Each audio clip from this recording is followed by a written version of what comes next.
My peopleizations.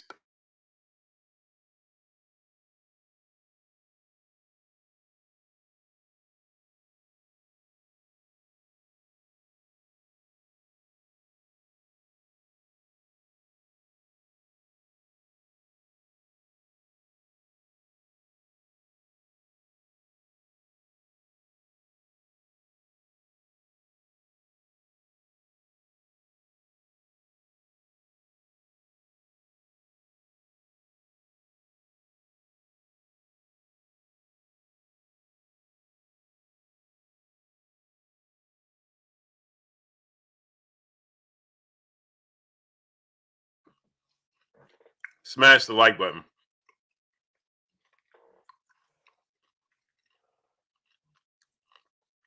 Y'all see, we just went from 210 people down to 120. Smash the like button. We had 220 people. Then it dropped down to 120. Come on. Come on, people. 220 people. Then 100 people dropped off. In 1 second. Okay? So that should tell you everything you need to know.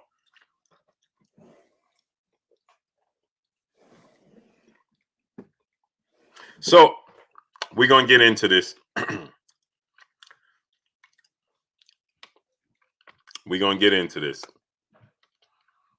A lot of interesting things taking place in the sport of boxing. King Jr., Will Smith, James, CB Sports TV, Mike Williams, Yusuf Jafar, Phil J508, Madavar Stalker Winterfeld, John Legene, Robert Benavidez, Adrian Vett, Quay Scott, Chef Dre Boog, Earl Singleton, Skills for New Orleans, Panther TV Channel, Rampage Jackson, Art P, Jovan Howell, Mike Williams, Kevin Munnings, Tiana Scott, Peace of Blessings Queen, Antone Martin, Mike Lawson, Lecce Puma Skills, Pat Cannon, Will Latimer, Everything, Charlie J, Charles Johnson, Keon Cobb, Talk to Booge, what's going on? Winners Train, Lose Complain, Jay Samuels, D Warren, my brother, Hard Body, J Timo in the building, Boxing Goods, Fat Cat Shadow Boxing, what's going on with you? Charlie J, what's going on?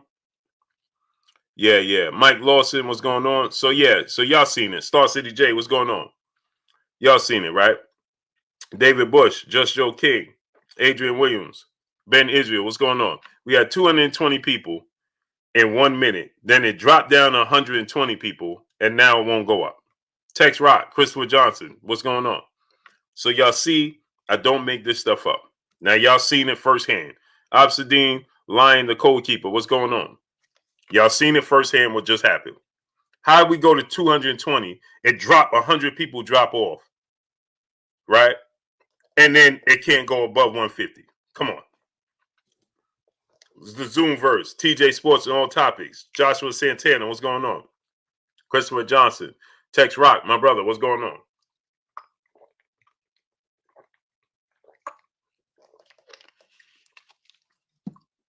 Right? Mr. Blue Taylor, what's going on? Yep, they sure are, Panther TV channel. We know this. Now it's stuck now it went down to 140. Levante Mitchell, Donald Favors, Jafari Caesar, what's going on with y'all? Joe Davis, 2310, what's going on? Now it drops to 140. Galvatron, my brother, Pat Cannon, DP Rocker, what's going on with you?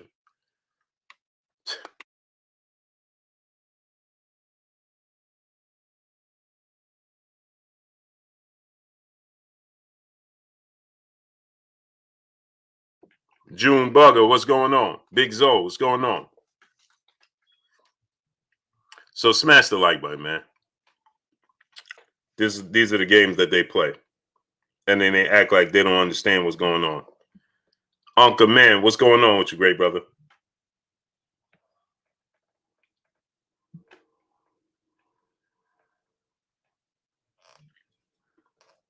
Then they act like They don't understand when you contact them. Oh, I don't know what happened.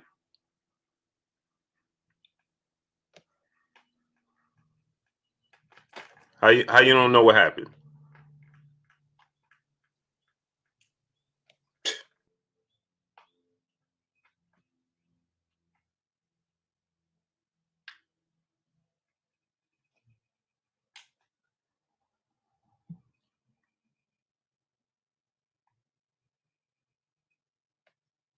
Tiana Scott, no, they do it on purpose. Ches 313, what's going on? Nitty G, what's going on with you, great brother? Amir Rogers, what's going on? They do it on purpose. It's not possible. It's not possible. We had 220 people in 1 minute. It drops down to 120, and now it can't get to 200. Come on. Maurice Bridges, my brother CB Sports TV, Carl Burrell in the building. Fly High 89, what's going on? Come on, man. Corey McGowan, my brother in the super chat. He said, let's get it, my dude. Yes, sir. We're going to get into it. Al Jalil Sawab, what's going on? Brookie Davis. Peace and blessings, Victoria. How you doing? This is Victor. I'm on my wife's laptop. But Bud and Ortiz is a good fight. Salute to my brother. Okay. Salute to you, great brother. David Bush, what's going on? Quay Scott, what's going on, great brother?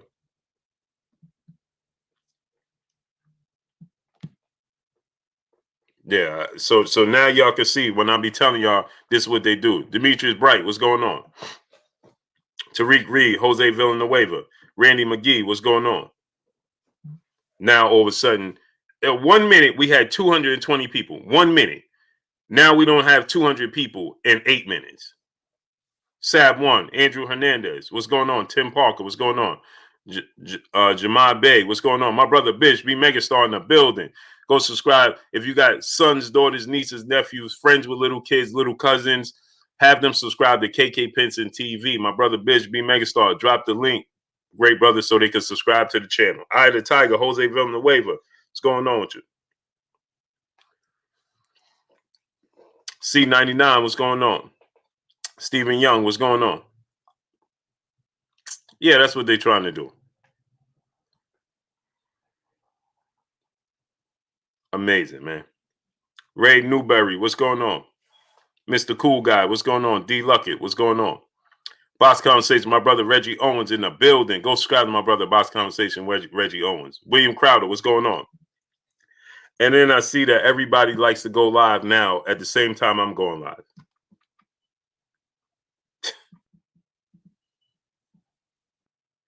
Eli Zachary, Talk Everything.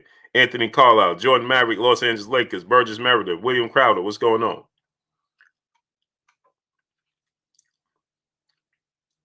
You can't make this stuff up, man. And I had to move my time because and I'm stepping on my brother BFTB boxing time. Chris Garcia, Vince Williams, what's going on? December Winter, what's going on? That's how I know. Now everybody likes to go live at that time.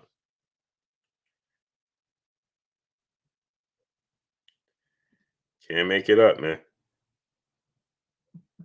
Dwayne Jones, Malik Jaquez, what's going on? Appreciate you, great brother. Pat Cannon, my brother in Super Chat, dropping that half a dub on your boy Blue in the Super Chat. He said, let's go. Hit the like button, people. Yes, sir. Smash the like button. Gerald Jazz Hayes, what's going on? Yeah, it just Yakov One White, my brother, what's going on? That Body One, what's going on? Gavin Washington, what's going on? You just can't make this stuff up, man. Can't.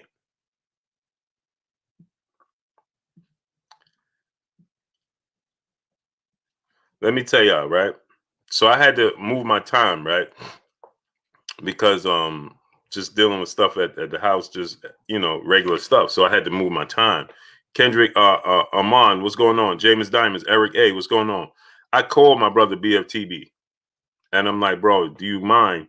Because my earlier times, I just can't do it right now. So much stuff going on with me in my regular everyday life, and I called him numerous of times. He could tell you. Loving Now Gaither, Jaquan Pickett, what's going on? I called him numerous times, bro. Do you mind? New Jersey, what's going on? And he like, Blue, Go on whatever time it's all good. I don't care. I'm like, you sure? I asked him numerous times, you sure? You sure? Like that's how you supposed to operate. You understand what I'm saying? Like, but everybody see you at this time and they think, oh, I gotta go at that. Like, you can't make this stuff up, man. But anyway, let's get into this, right? So, Stan Swish, what's going on? James Aromo, what's going on? So anyway, Dane Watson, what's going on? So anyway, right? Terence Crawford has lost opponents, right? Well, he turned down Manny Pacquiao. Interestingly enough, Vergil Ortiz, and salute to the great brother for putting me up, making me privy to this information, and then I had to go do my homework. And doing so, right? I realized I found out that the WBO. Now I called Gio Salazar, what's going on? Vershawn, what's going on? Thomas Mullen, what's going on? So I called and I spoke with somebody at the WBO, and they stated that they're not sure what was the change, right? Because I didn't speak to the direct person at the top. I just spoke to a representative, right? Name not to be undisclosed. Joseph O'Bang, what's going on? I just spoke to somebody at the top, and they told me that they believe that Sean Porter did not inform them that he wanted to press this. Now, I don't know. I haven't reached out to Sean Porter. I haven't reached out to Kenny Porter. I haven't reached out to, anybody on that side. I'm just basically, I'm going off of one side, right? And not even, the complete at the top. But he had the opportunity to inform them he wanted to fight, and he didn't. But now my question is this, because I want to speak to the man at the top. Artwork, Geo James Khalil 98, what's going on? I want to speak to the man at the top. And the reason I want to speak to the man at the top, MP WTF, what's going on? The reason I want to speak to the man at the top is because even if Sean Porter did not inform you that he wanted to press for the fight right now, Terence Crawford just had a voluntary fight against Kell Brook. Kell Brook was not the IBF number 2, 1, 2, or 3 fighter. So why? So now, because, and I'm gonna say this, because Maurice Hooker represented the WBO at 140. He didn't have the WBO belt at 147. So why Vergil Ortiz beating Maurice Hooker? Sean Porter hadn't fought. Why did that cause for a reversal? What was the reason for it to be, for you to sit down? If Sean Porter's not active, he didn't fight anybody. We don't know what his next move is. Why did you reverse it? Why did you say, okay, you're not number 1, you're number 2, and now you're not number 2, you're number 1. What chain events took place? That's what I want to know. Maurice Bridges, my brother, what's going on in Super Chat? Dropping that half a dub on your boy Blue in the Super Chat. He said, hope all is well with you, Blue. Bud only wants to fight lesser fighters who aren't ready or past their prime. That's why I say Spence will stop Crawford when and if they fight. Yeah, because you're saying that iron sharpens iron. And if he's not fighting guys on that level, then, once he gets to that it could be,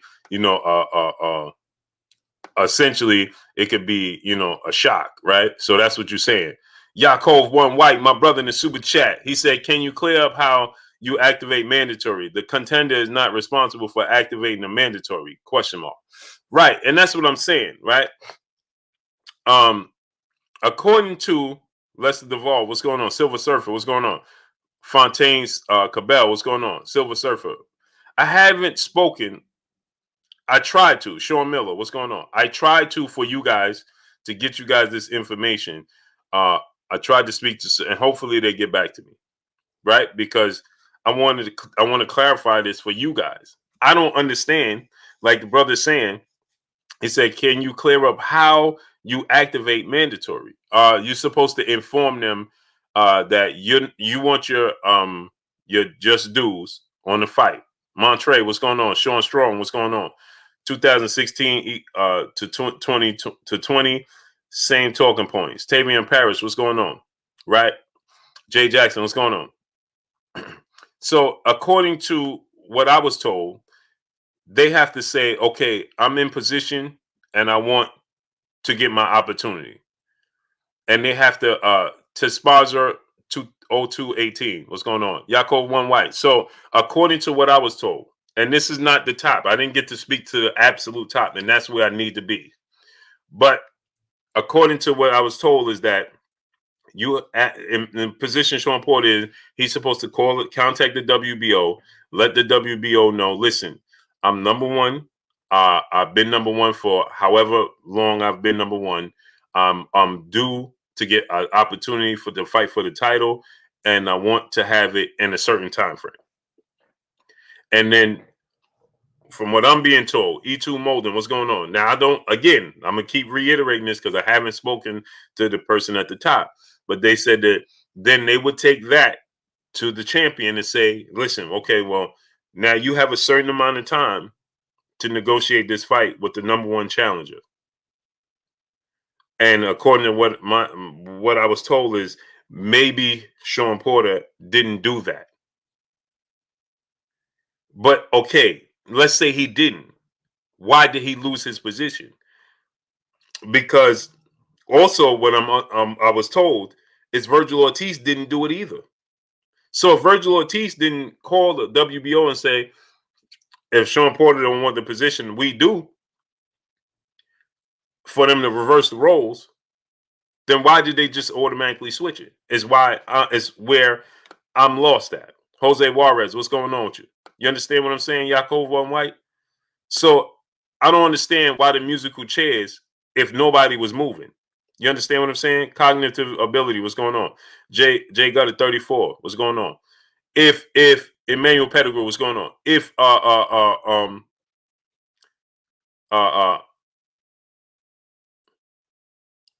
One White, you got a wrench, right? Rico Potter, what's going on? MJ's Total Health and Wellness, what's going on? Yaakov One White, you got a wrench, right? Sherman Callahan, what's going on? Jelani Everett, what's going on? Okay. I thought you said they timing you out. Boston True Serum, what's going on? Lewis Hinton, my brother Lou Hinton in the building. What's good with you, Lou? ALB Easy, what's going on?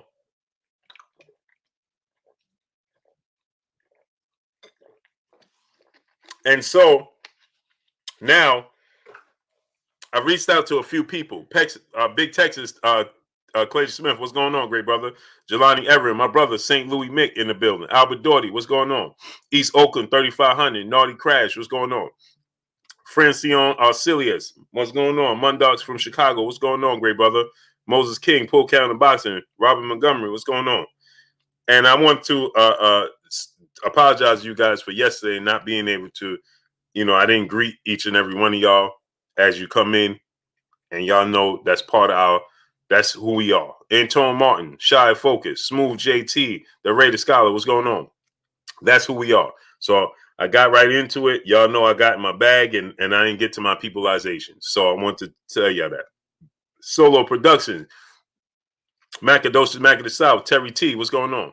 Salute to my brother Jermaine Bean in the super chat. He said, I think Bob offered Porter 1,025,000 split, 25% split. Yeah, he did. Well, he mentioned it. Boxing Dad, what's going on? He mentioned it. He said on Fred Channel on Barbershop Conversations, Johnny Quest, what's going on? Walter Joseph Jr., what's going on? He on Box Conversation, my brother Fred and DB, he said on their show, he said, and shout out to Patty Dean for always getting those great guests, man, for our entertainment, man. Salute to Fred, DB, and Patty Dean, man. Much love to them, man. I'm always tuned in. I don't always comment, but I'm always tuned in. Triple X, what's going on? Asher Chapash Ben Yadawa, what's going on? So salute to them, man. They do a great job over there, man. And man, when they don't come on, man, I'll be like, man, what am I gonna do now? I'll just be sitting thinking about what videos to make. The Haven Alexander, what's going on? Young World, what's going on? Gizzy Boy, what's going on? So, yeah, Bob Arum said that on Fred's show. He said when Fred and DB said, "What would be an offer you make to Sean Porter?" And he said $1 million, no more. He wouldn't guarantee no more than $1 million because he don't believe he's worth that. And he said the same thing for Keith Thurman. So enough, Peter, Emmanuel H, my brother, Emmanuel. We're gonna have that up and going soon, great brother. Very soon. Reeves TV, what's going on? I just got to tweak a few things. Al Rose, Wayman Davis, what's going on? Because I don't want it attached to this. Zoe Knows Boxing, DP Rocker, what's going on? So I got to figure a few things out, and then we're going to have it up and running. Jay Dixon, what's going on? So, yeah, he did say that, Jermaine Bean. Salute to my brother, Jermaine Bean. So he just simply said it's not worth it. So $1 million is 25%, I gather. Underground Asylum, what's going on, great brother? I guess that 25%. So Bob Arum, he never ever, if we go back to the history on Fred channel, always on Fred channel, right? Or you go back to history on Fred's channel, Bob Arum has always been saying, because see, we get a lot of this information people get from Fred's channel and his interviews, and then you get these writers and platforms and other people, and they go and they piggyback off it. But we go right straight to the source. Edward Rather Jr., what's going on? Anthony Carlisle, Rayman Two Sides, what's going on? So if you go back to Fred's show with Bob Arum and even mine when he came on Minds, he just never valued Keith Thurman and Sean Porter. He always said they're not worth it. He at one point in time, he said on Fred's show, Chappelle Show 56, what's going on? On one time on Fred's show, he said, only person I want to negotiate with Bob, when Fred asked him, have you talked to Al Heyman? And he said, the only time I want to talk to him is if we negotiating with Errol Spence. And Fred said, what about, there's other fights, Keith Thurman? He's like, they're not good fighters. That's what he said. Michael Kirkland, what's going on? Al Rose, what's going on? David Hambone Hamilton, what's going on? That's what he said. They're not good fighters. No. Terence only wants Errol Spence. He doesn't want to deal with Sean Porter or Keith Thurman. No. Come on. Via Raps React, my brother in the super chat. Who do you think Manny going to fight next? He already announced it today, great brother. Chelsea Forever 79. What's going on? He's fighting Mikey Garcia in Dubai. I just didn't make a video about it because I was too close to going live. And that's what he said, right? Ryan Jefferson, what's going on? No. He's not a good fighter. Then he switched it, right? And Fred asked him again, and he said, well, they're great people. The Porters are great people. Sean's a good fighter. Bob is Bob. Marcio Aguilar, what's going on? See, here's the thing. Let me tell y'all something, right? People don't like Bob Arum for being Bob Arum. Now, let me tell y'all something. David Bush, what's going on? Let me break something down. Josh Mamba, what's going on? Right? I'm going to break something down to y'all. Jaquavius Moore. All right? NSA Agent Zero, what's going on? I'm going to break something down for y'all. Because I see people always, they want to, Nelson Armstrong, what's going on? Cliff Young, what's going on? They always want to downplay Bob Arum and say, oh, Bob Arum this and Bob Arum that. It's easy to place it on Bob Arum. Place it on the fighters that keep signing with Top Rank. Stop placing it on Bob Arum for being Bob Arum. See, we say this, right? Oh, we like people that's who they are. Right? I like real people. I like people that's real. That's who they are all the time. Right? Indy Red 7, what's going on? So Bob is just being Bob. So everybody wants to say, oh, look at Bob and look what Bob is doing and Bob is doing. No! Fighter after fighter after fighter continue to sign with Top Rank and Bob Arum. That's not Bob Arum's fault. Elijah Juan Lawson, what's going on? How's that Bob Arum's fault? He makes an offer, you sign with him or you don't. Period. How is it DC, what's going on? How is it Bob Arum? How's it Bob Arum when Floyd Mayweather signed with him? How's it Bob Arum fault that Oscar De La Hoya signed with him? How's it Bob Arum fault that all of these fighters continue, Manny Pacquiao and Mikey Garcia and Miguel Cotto and Terence Crawford and Shakur Stevenson, and the list goes on and on. How is that? How is it Bob Arum? Why do we continue to say, oh, Bob Arum, oh, y'all believe in Bob Arum, and y'all Bob Arum this and Bob Arum? Well, Bob Arum will continuously give us these big fighters. He must be doing something right because they continue to sign. And we talking about decades since he had Muhammad Ali, down to Sugar Ray Leonard, Hagler, Hearns. All of these guys continue to sign with him. So he got to be doing something right. Just Joe King, my brother in the super chat, dropping that half a dub on your boy Blue in the super chat. Just here for boxing game knowledge. Salute, Blue. Let us average Joes know what I can do to get a wrench. Oh, Just Joe King, you don't have a wrench? Oh, I'm going to wrench you up right now, great brother. I'm going to wrench you up right now. You dig? You dig? You dig? Let me wrench you up right now.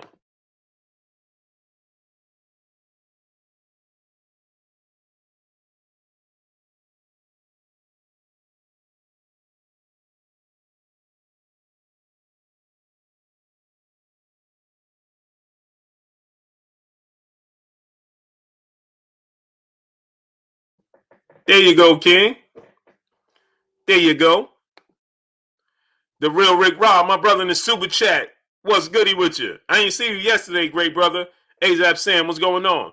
Jeffrey Brooks, my brother in the super chat. Bob offered Kell Brook more than Porter and Thurman. Don't understand how everybody left top rank, but want to be the yeah. And so this is my thing, right? So, and again, Tito Trinidad, what's going on? Sean T, what's going on? Right? And again, right? Mark Ambrose, exclusive news insider. What's going on with you? Right? And so again, right? Vasil Lomachenko, right? Demetrius Bright, Lomachenko's there, right? Teofimo Lopez is there. How's this? All of these guys, they signed with Bob Arum after Floyd Mayweather left. After Oscar De La Hoya left. After Cotto left. After Pacquiao left. And they still signed. So why we continue to say, oh, man, y'all believing in Bob? Stop it. David Davis, my brother in the super chat, just said some real talk. Salute to you, great brother. Anwar Willis, what's going on? Myron Denard, what's going on? James Hainsworth, what's going on? Oh, y'all believe in Bob and this and this and this and this. Well, if we believe in Bob,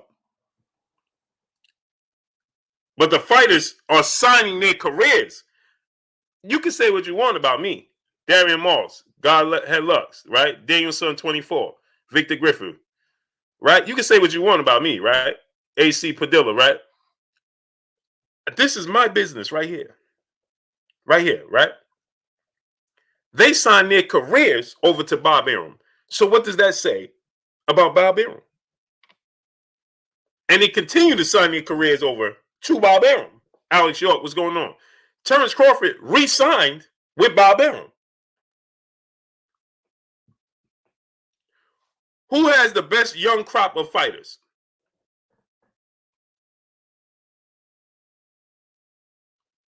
Brown Squad Inc., what's going on? Walter Robinson, what's going on? He has Shakur Stevenson, Teofimo Lopez, and Vasil Lomachenko. And Inoue. Right? Inoue, Teofimo Lopez, Tyson Fury decided to go with Bob Arum. Terence Crawford decided to re-sign with Bob Arum. So, somebody help me understand. Why do you continue to point your finger at the media and say, man, y'all believe in Bob Arum? Well, how about the fighters believe in Bob Arum? Tex Rock, what's going on? J4, what's going on? The boxers believe in Bob Arum. Nobody knew what Floyd Mayweather, Knockout Boxing 86 TV, my brother, what's going on? Let me ask you a question. Nobody knew what took place with Floyd Mayweather in Top Rank? Everybody knows what happened, right? Everybody knows. Sway Shakur, what's going on? D. Bailey, what's going on? Everybody knows, Kenneth Pinckney, what's going on? What happened with Floyd Mayweather and Top Rank, right? So why oh why did Terence Crawford sign with Top Rank? Why oh why did Lomachenko sign with Top Rank? Why oh why did Mikey Garcia sign with Top Rank? Why oh why did Teofimo Lopez sign with Top Rank? Why oh why did Shakur Stevenson sign with Top Rank? Why oh why did Nakatani sign with Top Rank? Why oh why did Tyson Fury sign with Top Rank? Somebody help me understand. Why oh why did Jose Ramirez sign with Top Rank? Fahad Abdul, what's going on? Eno Vativ Sports, what's going on? Robert Burgos, what's going on? Why? Jeremy 2684, what's going on? They got to be doing something, right?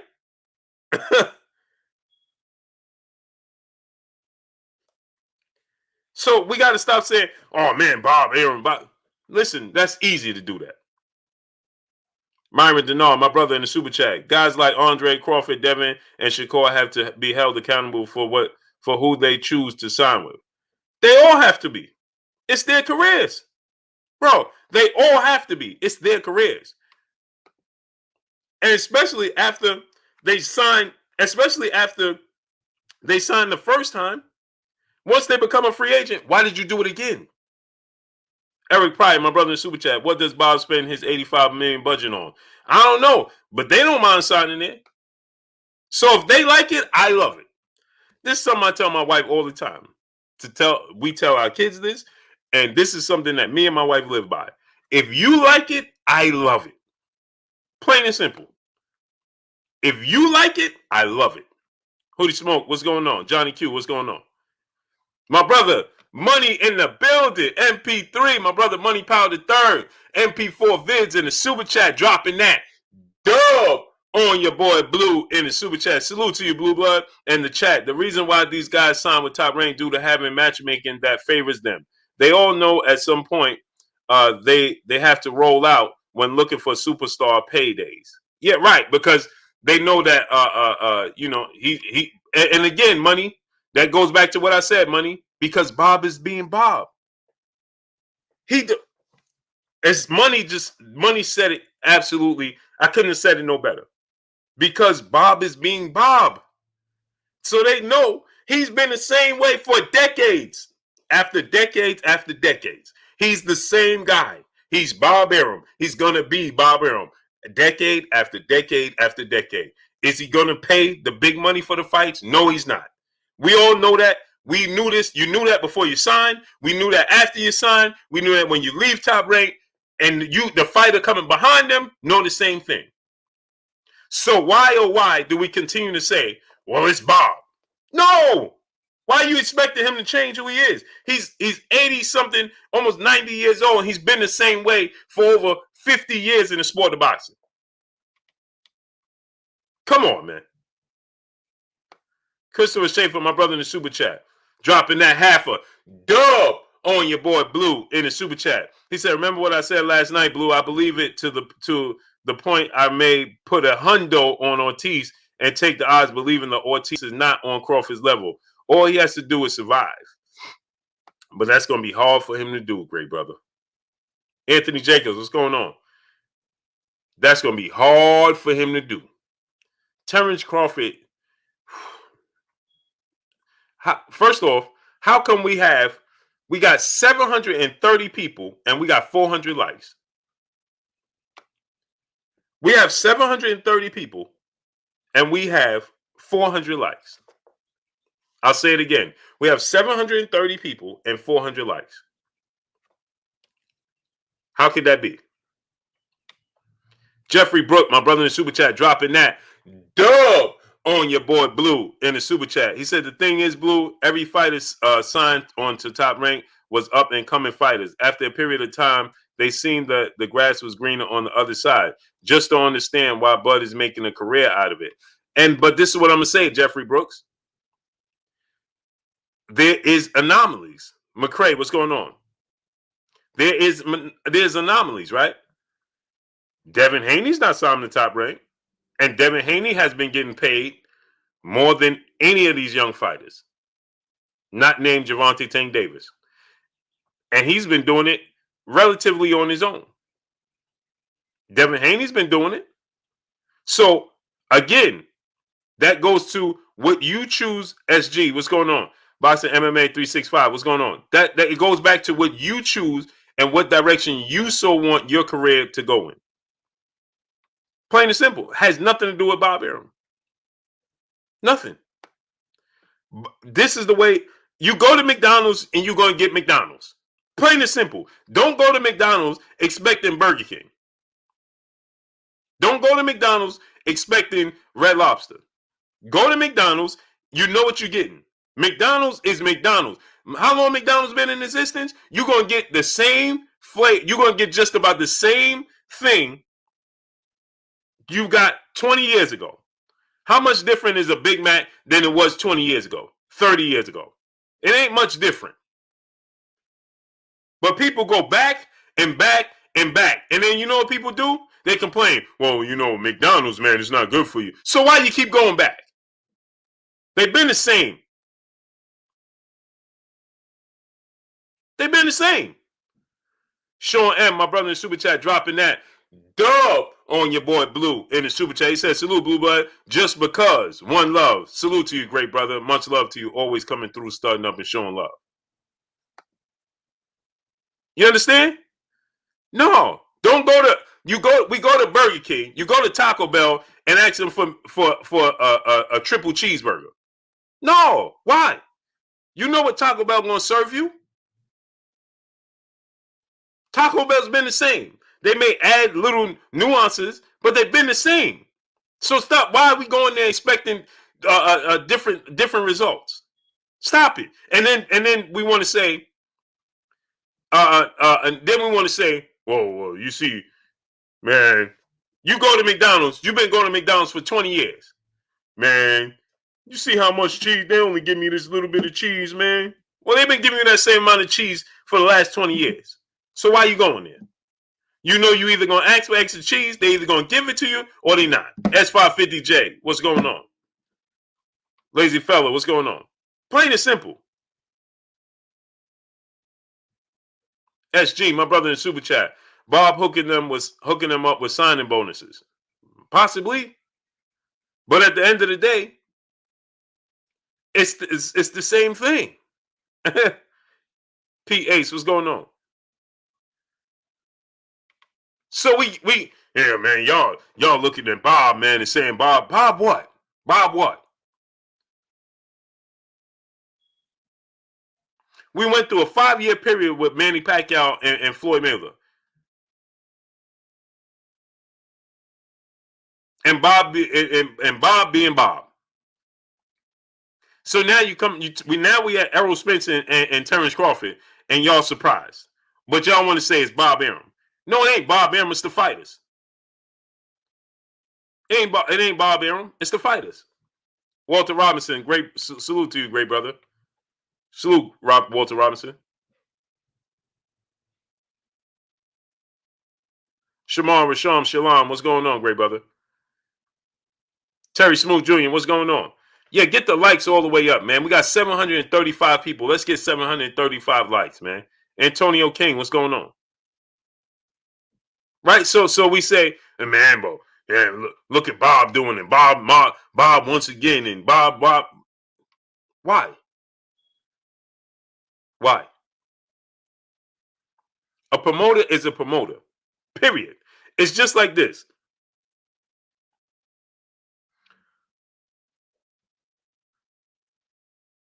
My brother Money, he said, Blue, when McDonald's quarter pounder started shrinking in the late 80s, I rolled out then, but I'm still down with those chicken nuggets. Yeah, that's what I'm saying.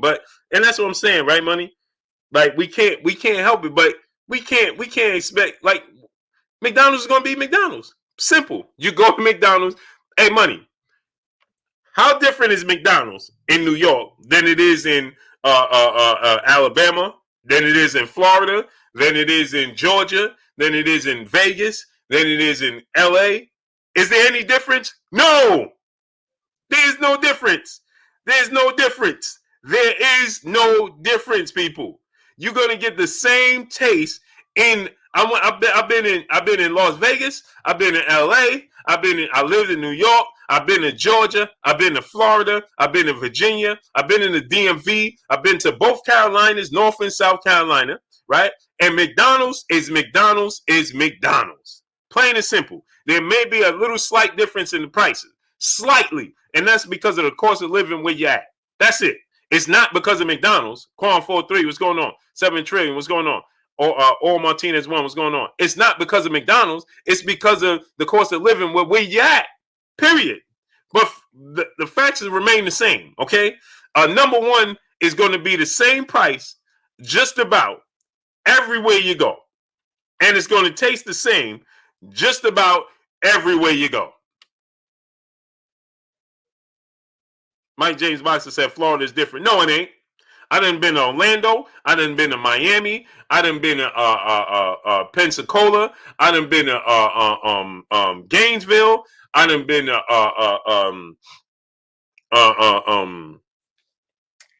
St. Pete. I done been all over Florida, and I've been to McDonald's, and it's the same thing.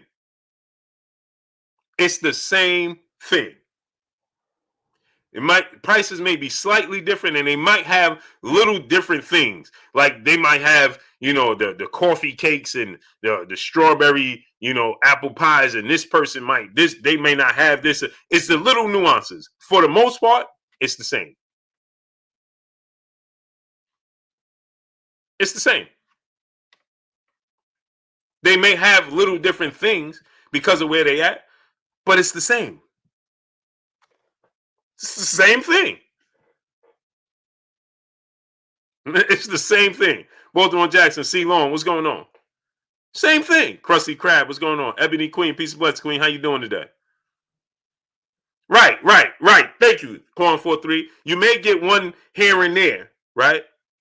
That might stay open, and that happens in New York. It don't listen. Edwin Rather Jr. He said way different in Cali. No, it's not. No, it's not. I've been to California 10 times over. Keyshawn Johnson, what's going on? Waikiki Brown, what's going on? I've been to California 10 times over. I've been to LA 10 times over. Right? Now, I've never been to San Diego. I've never been to San Francisco. I've never been to Oakland, the Bay Area. I've never been there. But I've been to LA 10 times over. And I went to McDonald's. And my brother Fred, Barbershop Conversation, he could tell you. I only eat things I can identify with, or I won't eat at all. That's why when I was at the Errol Spence Sean Porter fight, I almost passed out. That's a fact. Ask my brother Fred. Why? Because I ain't eat. I ate pizza and I ate McDonald's. Things I could identify with. And I only eat French fries at McDonald's because I don't eat meat. So, but it's the prices is the same. The food is the same. It's the same thing. It is the same thing. Because it's a franchise. Jonathan Sims, my brother in the super chat. Salute. Thanks for allowing me to comment. I do not always agree with your thoughts. What I respect, I can express my thoughts respectfully and not get blocked. Oh, for sure, Jonathan Sims. I mean, if we all think alike, there's something wrong, great brother. Something wrong. You understand what I'm saying? Something wrong. Emmanuel H, my brother in super chat. He said, Blue, kings and queens in the chat. I don't know, Blue. That apple pie hit different at different locations. Right. That's what I'm saying. Little different things are going to be different, like the apple pie, right? Here in New York, there's a McDonald's 2 minutes this way and 2 minutes east of me and 2 minutes west of me. There's a McDonald's literally 2 minutes west of me and 2 minutes east of me. Literally, it don't matter which way you go, you could get a McDonald's. But here's the difference. The one that's east of me, they serve breakfast all day long. The one that's west of me, they don't serve breakfast past 11 o'clock. They are literally 10 minutes apart from each other. Slim Jim 314, what's going on, great brother? They are literally 10 minutes apart from each other. One sells breakfast all day long, 24 hours, and the other ones don't sell breakfast past it might be 10:45, 11 o'clock. That's it. That's it. And one has the raspberry, strawberry, apple pies or whatever, the other one don't. But if you get a number one, it's going to be the number one that you get at both locations. Jeffrey Brooks, my brother, back in the super chat. He said, well, Bud is at the end of his career, so he's not about to switch over and start chasing fighters that pose a great threat to staying undefeated. It's time, though. It's time. We got 730 people, and we still don't even have 600 likes. And we still don't have 600 likes. Where did they do that at? Jay Lynn, peace and blessings, Queen. Where you been at? I ain't see you yesterday. Chris, my brother Chris, what's going on, King? Where you been at? I ain't see you yesterday. Nuke Juice, what's going on with you, King? I ain't see you yesterday. Bison Shy, my brother in the super chat, dropping that half a dub on your boy Blue in the super chat. He says, salute, bro. Always keeping it real and honest 100. I appreciate you, great brother. And this is what I'm going to tell you. I only know how to do one thing, is be me. That's it. Mark Freeman, what's going on? Quay Scott, what's going on? I stay in my lane and I be me. That's it. I talk about the sport of boxing and I'm me. That's it, man. I don't venture out. And George Proctor, President Jafar, what's going on? He said, I'm eating Wendy's right now. Right. And that's what's Wendy's, right? Nutrition in life. What's going on? It's the same thing wherever you go, man. It just is. Emmanuel H., my brother, back in the super chat. He said the one to the east of you serving breakfast burgers after 11 a.m. I don't know what they selling, man, because I don't get into that. My kids don't eat it. I don't get into it. No Slack 504. Note, what's going on? At one palm, at one elbow, DT Taylor, Jason Judy, what's going on? At one point in time, I did, allow my kids to eat it. And Robert Esparza, what's going on? And then I had to say to myself, I don't eat it. Why am I letting them eat it? Russ Cole, what's going on? So I don't let my kids eat it. You know what my kids say every time we pass McDonald's? This is a true story. Benjamin Harrington, what's going on? Every time we pass McDonald's, you know what my kids say? Man, I wish they make real food. League Master 100, AJ Lewis, what's going on? Man, why don't they do this? Man, why ain't it good for us, Dad? Because it's just not. I don't give it to you. Hey, to each his own. Ocho Cinco, he's lived by McDonald's.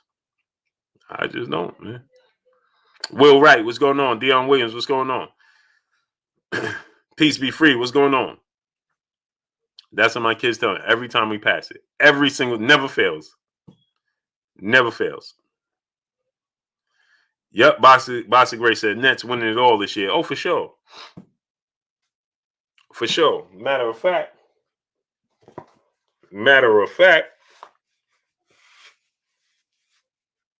you understands me.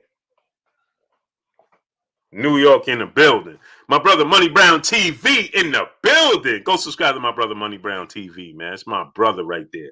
I love my brother Money Brown TV, man. That's a real dude right there.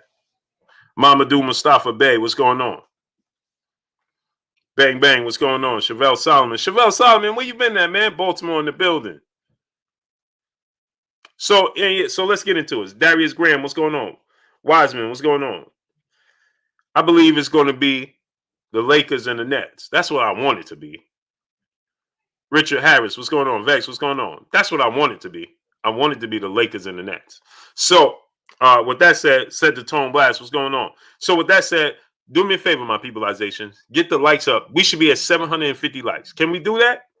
Blood and Bone Out, what's going on? Drewy Hines, what's going on? Can we get the likes to 750? Can we do that? Right now, my peoples. Get the likes up to 750. 750. Get the likes up to 750. Please, my peopleizations. May 4th, what's going on? Right? Please, my peopleizations. Get the likes up to 750. Tremaine Watts, what's going on, great brother? Lakers and the Nets in the finals, with the ratings would be off the charts. Charlie J, what's going on? The ratings would be off the charts, man. Straight right, what's going on? Imagine that. Patrick Valentine, what's going on? Martinez McCurry, what's going on? My brother Stormy B-Man in the building in the chat. Go subscribe to my brother Stormy B-Man. He says, salute, Blue, them raspberry cream cheese pie off. I'm a fat man. You speaking sweet.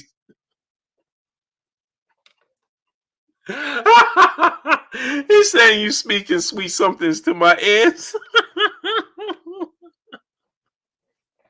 Hey, I ate one of those like a week ago or 2 weeks ago, right?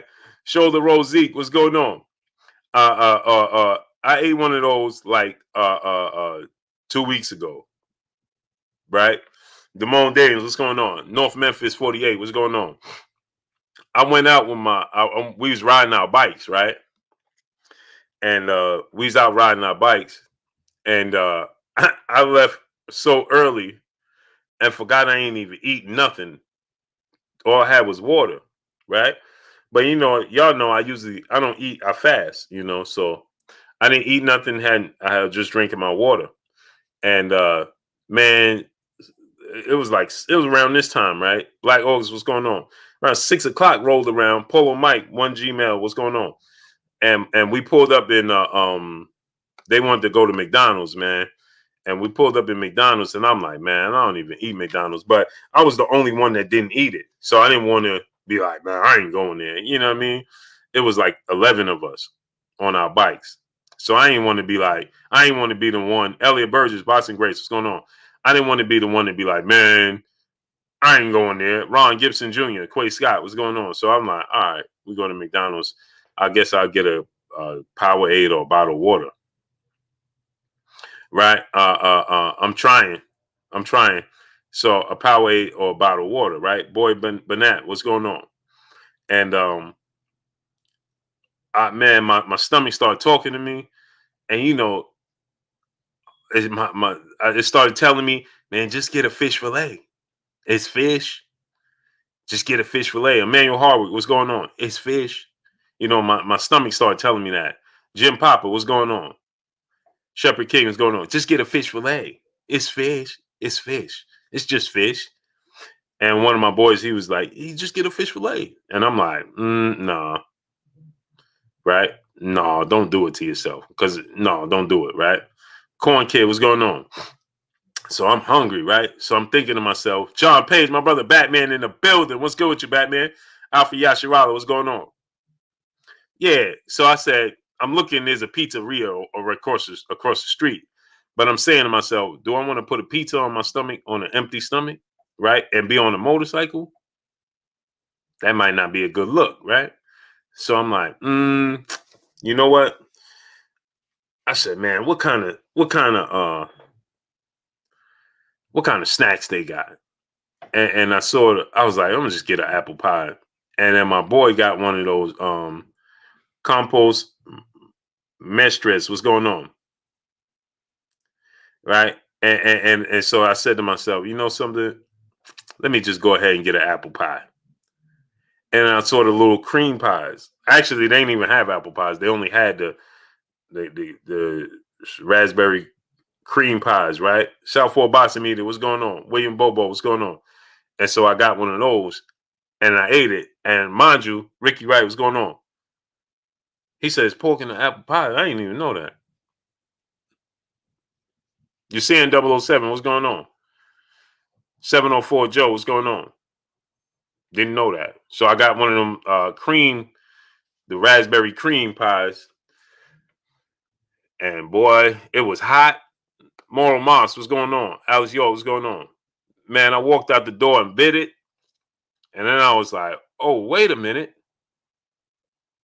And I bit it again. And before you know it, it was gone.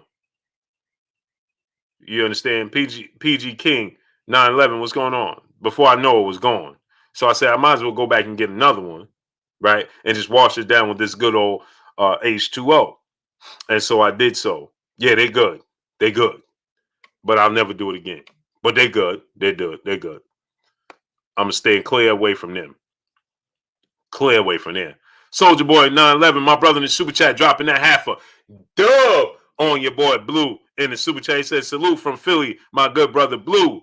Now you know Mickey D's hasn't been good since they had McCheese and the hamburgers rolling with Ronald McDonald.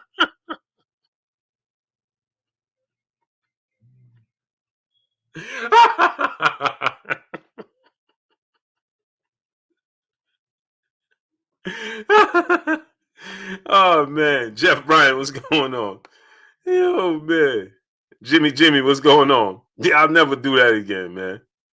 Robert Easton Jr., what's going on? I'll never do that again. RNS1, my brother in super chat. When I buy into when I buy into a Mickey D's fries, you comment to buying everything from their authorized vendors. This is how they keep all tasting the same. Hit the like button. You commit. Oh, he said you commit to buying everything from their authorized vendors. This is how they keep all tasting the same. Yeah. Yeah, man. I'll never do it again. It was good, man, but I'll never do it again. Juan Jr. Bison, Wiseman, what's going on? Gilbert Telebot, what's going on? Never do it again. Never again. No, sir. I'll make sure I bring my Edward Rather Jr. What's going on? I'll make sure I bring my my cashews with me next time I ride. Just in case I get caught out there. Smash that like button, man. Get the likes all the way up, though. We got 700 likes. We got 740 people. We should have 750 likes. So smash the like button. King Carter 3K, my brother, what's going on? Rico Breland, what's going on? So with that said, yeah, get the likes all the way up, my peoples. With that said, everything. My brother, what's going on? My brother, everything boxing and sports. My brother Keon in the building. Go subscribe to my brother Keon. Everything boxing and sports, man. Drop the link, Keon. Stormy, drop the link so people can subscribe to your channel as well. Why I can't send out hey man, my brother Carolina Ryder, if you there, man, I'm trying to send you a text message. And it's just keep loading. I don't know if it's my phone or your phone, but everything else is working on my phone. Smash the like button, though. So yeah, let's get into this, right? So Manny Pacquiao announces that he's fighting Mikey Garcia in the summer in Dubai. Okay. Where does this leave Terence Bud Crawford? Now, Errol the True Spence Jr., he says he's focusing on getting to that fight with Terence Crawford for undisputed. Okay. Henry Sanchez, what's going on? E Money 725, what's going on? Errol Spence said he's focusing on getting to that fight, that undisputed match with Terence Crawford. Mr. Euro Dollars, what's going on? Okay, Southpaw Boxing Media, DJ, what's going on with y'all? Okay, this is great news for us, here in the sport of boxing, us fans in the sport of boxing. Okay, we want to see the absolute best fight the absolute best. Okay, and for some reason, Ricardo Melrose, what's going on? DJ, salute to Detroit. Compass Mutres, Maestris, what's going on? I hope I say your name right, great brother. So we want to see the absolute best fight the absolute best. So now where does this leave one Bud Terence Crawford? Right? He doesn't have an opponent. Now that Sean Porter has been replaced, it leads me to believe, New World Era Music Group, LLC, what's going on, that Vergil Ortiz Jr. is going to be that opponent. Now, keep in mind, one Robbie Garcia, the trainer of Vergil Ortiz Jr., and one Vergil Ortiz Sr., they believe that Terence Crawford is ripe for the picking for Vergil Ortiz. I don't believe that. I'm not of that belief. I believe that this is a bad move on their part.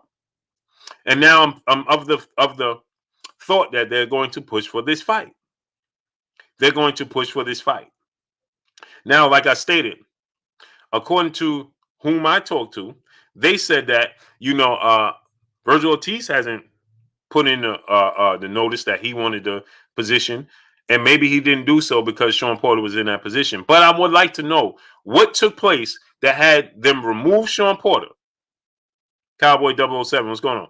What took place for them to remove Sean Porter and put Vergil Ortiz in that position? Because they only changed one spot. Only one spot. Why? I'm confused as to why would they do such a thing? What took place? Now, like I said, I told you guys, I was told that maybe Sean Porter didn't inform them that he wanted the position. And I have to wonder why. But then I spoke to somebody else that gave me a little bit of insight, but I didn't have too much of a long conversation to get a good feel of it. But they told me, because I said, listen, somebody told me, Darius Graham Saloon, what's going on with you? That, maybe, and my brother,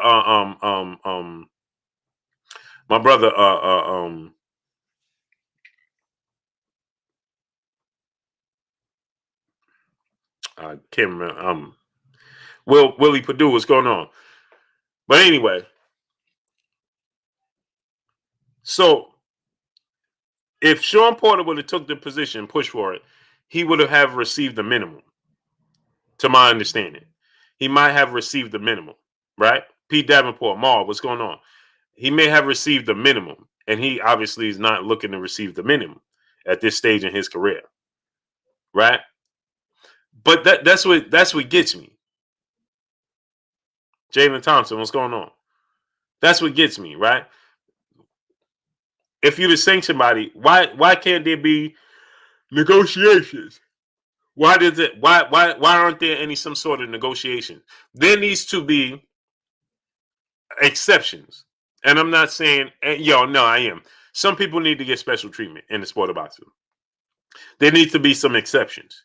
If you're a vet and you have accomplished, KJ, what's going on? You have accomplished what Sean Porter has accomplished in the sport of boxing, and then he becomes a mandatory. Well, he shouldn't be in a position, right? He shouldn't be in position that he gets the minimum. You understand? That should go. Kurt Eric Monroe, what's going on? That should be, that should be based off of seniority. And what I mean by that is this: if you accomplish what Sean Porter accomplished, and you put yourself in position to be the mandatory for a title, then he should be subject to something like, okay, well, he gets 35%. That should be his lowest number. You understand? Not 25. It should be 35. Okay, now if you're a newbie, like Vergil Ortiz Jr., okay, well, you get 25. But if you accomplish what Sean Porter accomplished, let's say it's Danny Garcia, let's say it's Keith Thurman, let's say it's, these level of fighters, Mikey Garcia, right? And you put yourself in a mandatory position, well, that number should change. It should be 35, because you know that fighters of that magnitude, of that stature, they're not going to fight for 25%. AOB Easy said, nah, Sean Porter ain't special. No, he is special. He's a two-time world champion. He's never been blown out in any fight, not no fight he's lost. He pushes everybody. Every big fight that Sean Porter is in, win, lose, or draw, it was exciting to you. You was entertained. Name me a Sean Porter fight that you wasn't entertained. The biggest fight in the history of the sport of boxing, Floyd Mayweather versus Manny Pacquiao, didn't live up to not half of the fight Sean Porter's been in. Danny Webb, what's going on? You are always going to get your money's worth when Sean Porter stepped through those ropes. Whether you thought he won, whether you thought he lost, whether you thought it should have been a draw. Sean Porter is going to give you your money's worth every single time he steps through the ropes. Trice, what's going on? And he's won the world championship twice. And he's beaten real opponents for both of those belts. Big Snack Pack, what's going on? Okay? Lamahad Brown, what's going on? The Ugas fight wasn't exciting because of Ugas. Don't blame Sean Porter. That's Ugas' fight. That's Ugas' fault. He couldn't make adjustments. That's me. What's going on? And you got to keep in mind, the Ugas fight was a bridge fight to the Errol Spence fight. That's me. What's going on? Coach Rob, what's going on? The Ugas fight was a bridge fight for the Errol Spence fight, because he knew what he had on the back end of the Errol Spence fight. You said he lost the Ugas fight? Salute to my brother Danny Webb dropping that dub on your boy Blue in the Cash App. Salute to my brother Danny Webb dropping that dub on your boy Blue in the Cash App. I appreciate you, great brother. Much love to you. Much love to you. Right? So the Ugas fight, whether you thought he lost or not, he showed you a different dimension to his game. You wasn't used to seeing him fight in the manner he fights, right? And so that said, everybody turned around and said, he lost this fight. Why did he lose? Because you're not used to seeing Sean Porter box in that manner? Rocco 3, what's going on? That's why you said he lost. Latrell Matthews, what's going on? Because you're not used to seeing Sean Porter fight in that manner. And Ugas didn't make any adjustments. So we say it was Ugas, right? And again, why would he lay it on the line when he knows he had the Errol Spence fight? It was a bridge fight. How many fights Floyd Mayweather been in that was boring? Let's be real. How many fights you say, okay, you say the Ugas fight was boring. Okay, show me another fight that was boring. Isaiah Robinson, what's going on? Ahmad Najib, what's going on? Show me another fight of Sean Porter's that was boring. Again, it's not many fights for Sean Porter that were boring. Grim Gaming, what's going on?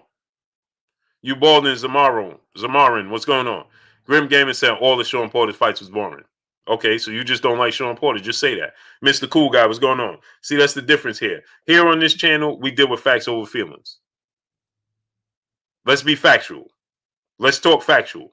Let's not deal with we deal with facts over feelings over here. You don't have to like Sean Porter, but to come in and say DeMarcus Newsom, what's going on? Sean Porter is in boring fights, then you don't like Sean Porter, and you don't like the sport of boxing. Stacy Mayweather Uncut, my brother in the building. He said, "What's your cash app, King? It's Blue Blood Sports TV on Word."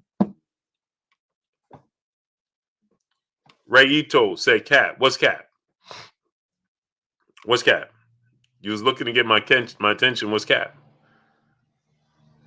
What's Cap? You'll see Blue Blood Sports TV. Here, I'm gonna put it right here.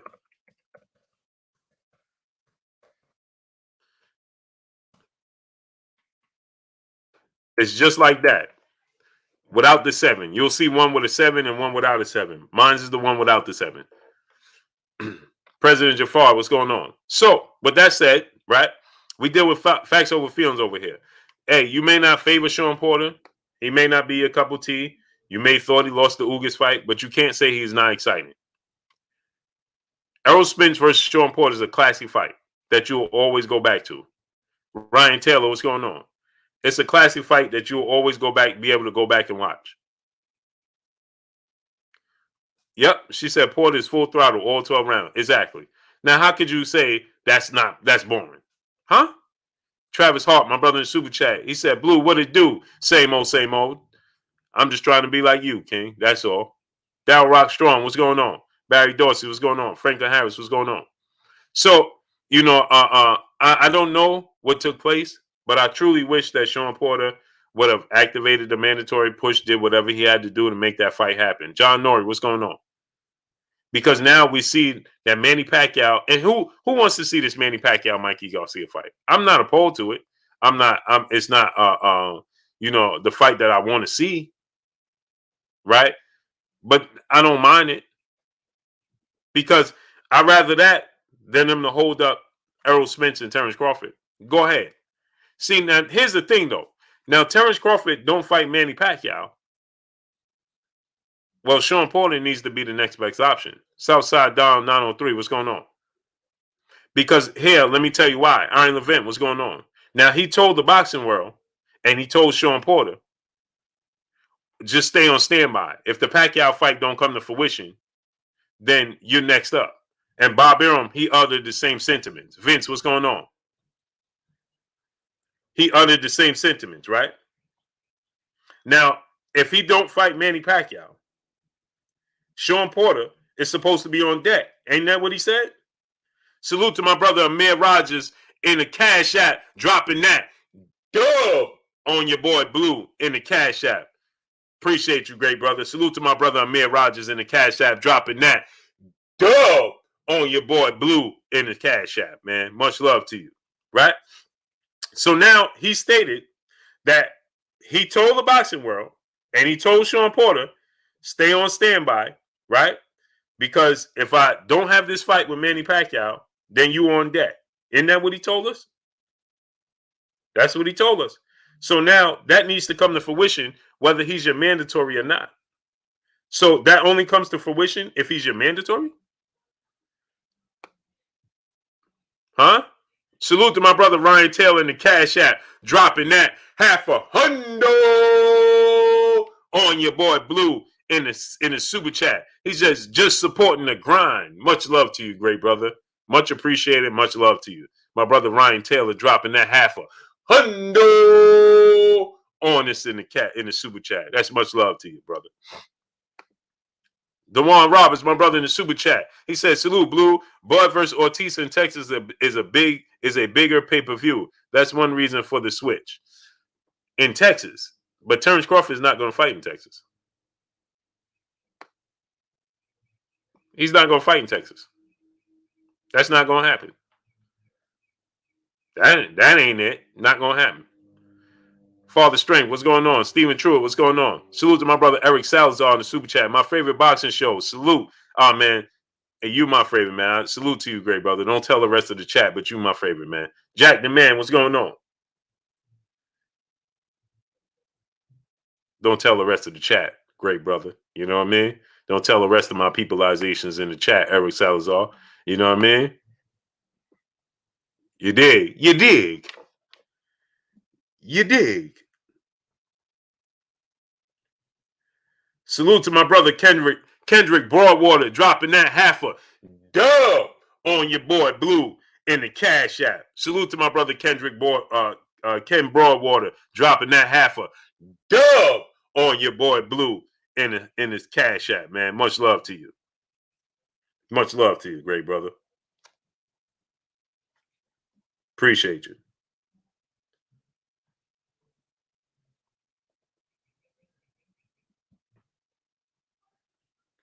You know what I mean? So yeah, you know, as fans of the sport of boxing, right? That's what we're gonna be expecting, right? We're gonna be expecting. See, I'm not expecting him to fight anybody else and say, OG Sean the Don, what's going on? Square Biz, Richard Harris, Harris, what's going on? Big Old Boxing, what's going on? Tim TV 212, what's going on? So I don't expect him to not choose Sean Porter because Sean Porter is now not the mandatory. No, I'm not looking at it from that standpoint. I'm expecting to see Sean Porter if you're not fighting Manny Pacquiao. It doesn't matter. Jag the Man, what's going on? It doesn't matter. Just as a fan of the sport of boxing, I want to see Terence Crawford and Sean Porter if you're not fighting Manny Pacquiao. Linwood Steele, what's going on? Salute to my brother RNS1 in the super chat. He said, if I hit you off in the Cash App, don't shout my I got you, RNS1. I got you, great brother. Got you, great brother. I got you. Right? So, yeah, RNS1, he's like, man, keep it. I got you. Raphael Harmon, what's going on? Brokeland Blogger, what's going on? So, no, I don't think Stephen Truitt, he'll fight in Texas. No. Debo AE, what's going on? No, I don't think Terence Crawford will fight in Texas. Johnny Q, what's going on? I think he'll rather fight in New York or in, you know, Omaha. Rightfully so, right? You got to look at it from the standpoint now. Him and Errol Spence becoming a big rivals. You know what I mean? And so with that said, you know, why would he go to Errol Spence's backyard to stage any fight unless he's looking to say, look, I could come here in your backyard and do numbers as well. You understand what I'm saying? Unless he's doing that. Now Vegas, yeah, obviously you got to fight in Vegas. Maurice Bridges, what's going on? You got to fight in Vegas. Vegas is the unofficial boxing capital of the world. You got to fight in Vegas, right? But to go in Errol Spence's backyard and fight in Texas, that's not going to happen. That's not going to happen. That ain't it. That ain't going to happen. So, but he did say that, you know, the situation with Sean Porter. Now, Errol Spence. Now, Manny Pacquiao has chosen Mikey Garcia. And here's something else I don't understand. If you choose Mikey Garcia, right? Why didn't you just choose Mikey Garcia from the beginning and keep the belt? I do not understand, Patrick Valentine, what's going on. I don't understand what the method behind that is. because the WBA would not have relieved him of the belt if he would have chose Mikey Garcia from the beginning. And from what it sounds like, right?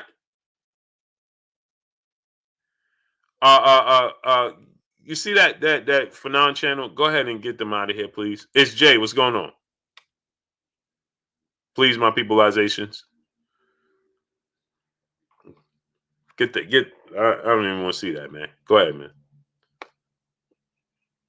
Oh man, I put it up on the screen by accident. So if you Manny Pacquiao, right? And Big Lake Show, what's going on? If you're Manny Pacquiao, right? The WBA said, in order for you to keep our belt, right? In order for you to keep our belt, right?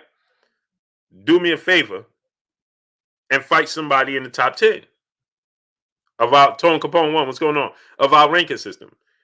They chose to do all of this to get right back to the top 10 and fight somebody in the top 10 anyway. He's ranked number 3. Not only are they going to fight somebody in the top 10, but they're going to fight somebody ranked number 3.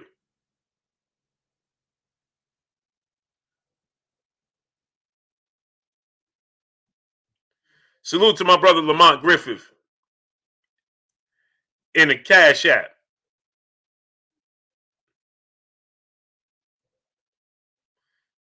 I know that's not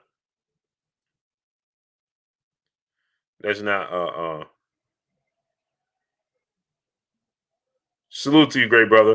That's not RNS1, right? Because I know he ain't want me to shout his name, but I know that ain't his name.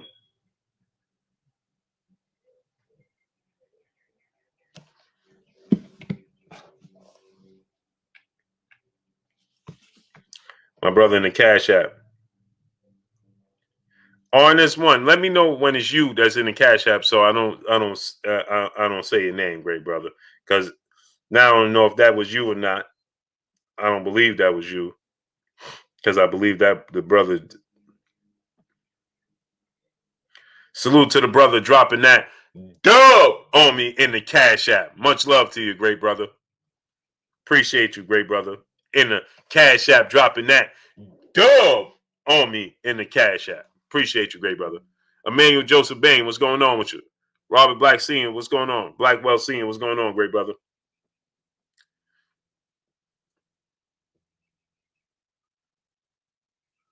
Hey, man. Man, come on. Man, y'all see these things? Go ahead and get them up out of here, man. Supreme Beast Boxing Talk, what's going on?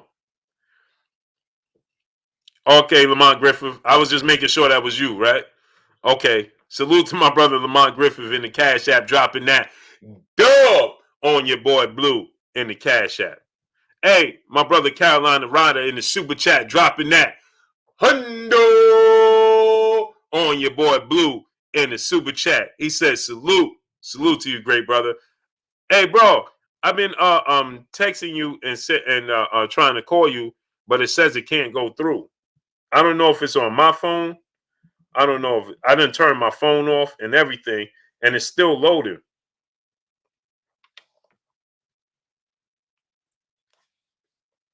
It's still loading. You see it, great brother?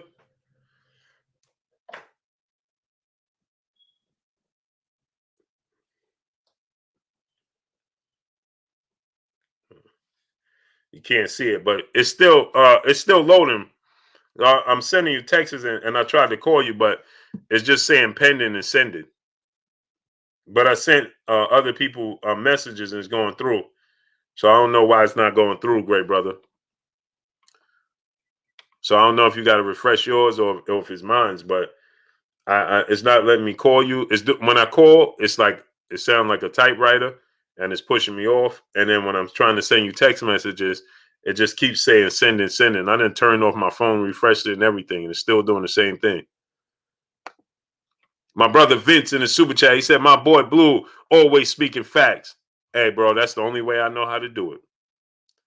Only way I know how to do it, great brother. Salute to my brother Vince in the super chat.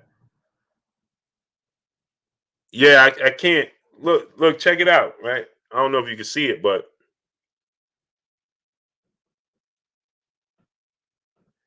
trying to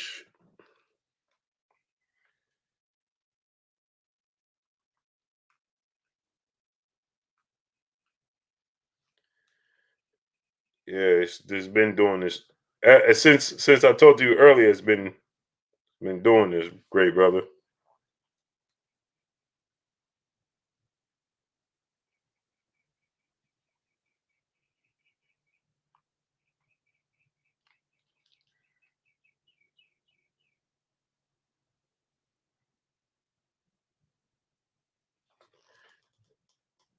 You see,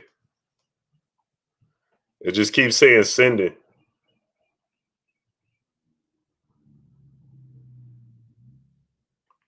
You see what I'm saying?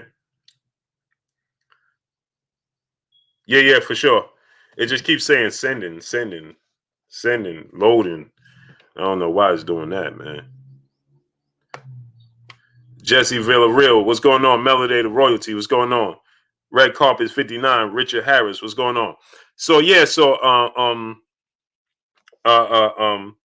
you know, we want to see Terence Crawford versus Sean Porter if he's not going to fight Manny Pacquiao. I'm not opposed to Vergil Ortiz Jr. fight, but I think Vergil Ortiz Jr. is at least 5 fights away from a Terence Crawford fight. I think he's at least 5 fights from the Terence Crawford fight. Victor Griffin, my brother in Super Chat, salute Blue. If Crawford picks Ortiz over Porter, it will be a huge disappointment for boxing. But they are both at fault for this fight not happening. Yeah, Victor Griffin, you're 1,000% correct. 1,000% correct. Because if Sean Porter failed to, notify the WBO that he wanted this fight, and in the same token, Terence Crawford takes the opportunity to say, "Okay, well, you ain't put in for the fight, so I'm not fighting you." Well, that's not the way this should take place. That's not the way this needs to play out, right? If you're not going to fight, smash the like button, get the likes to 1K. If you're not going to fight, Manny Pacquiao, right? If you're not going to fight Manny Pacquiao, then Darnell Pittman, what's going on? This is twice. Claudia Flores, peace and blessings, Queen. How you doing?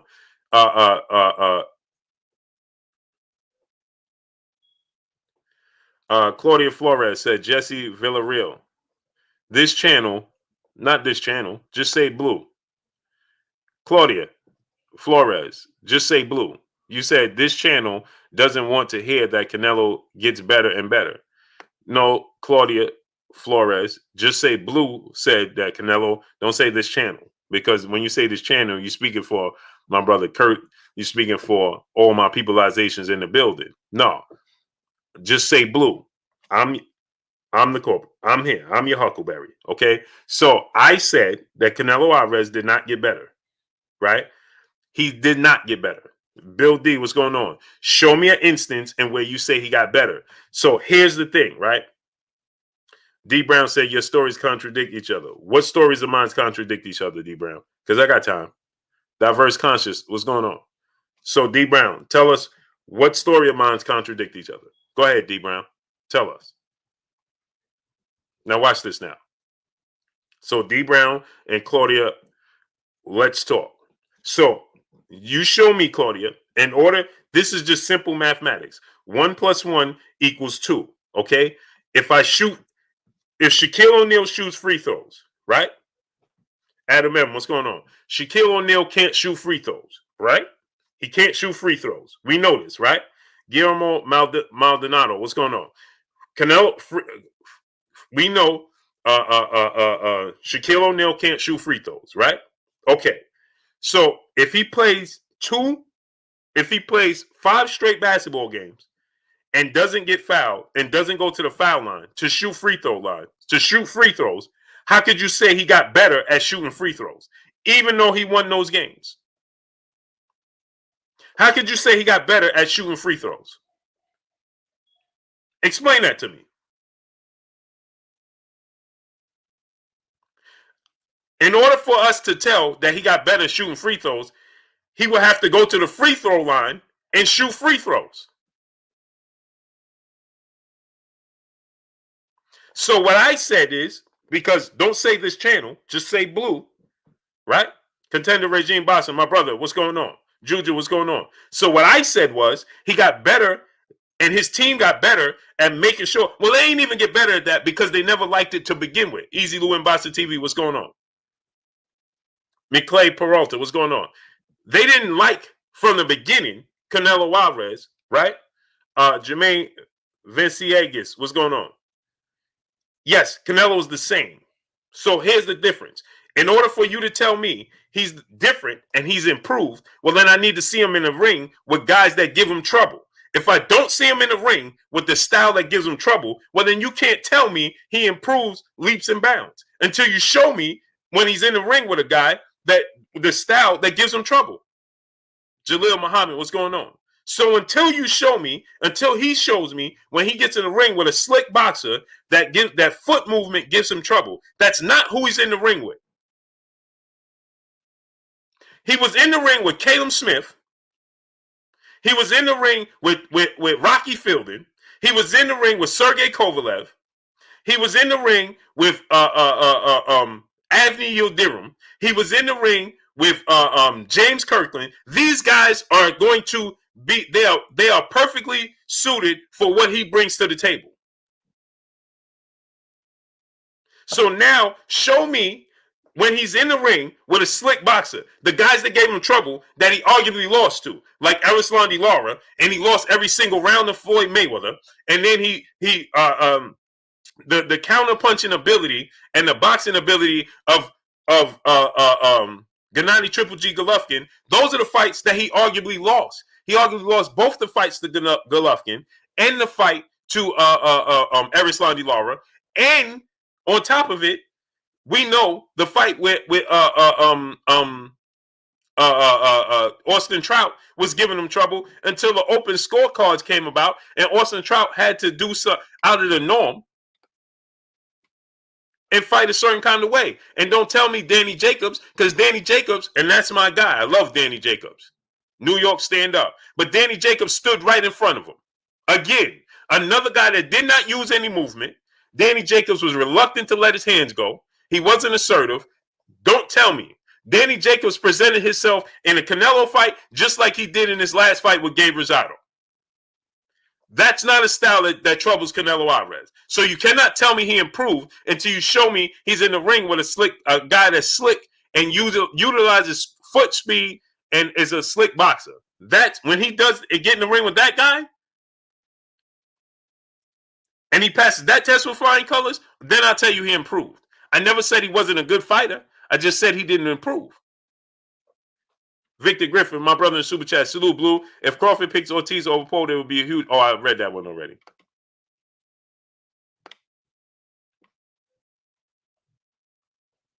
Waikee Brown. Charlo ain't slick either. No, he not.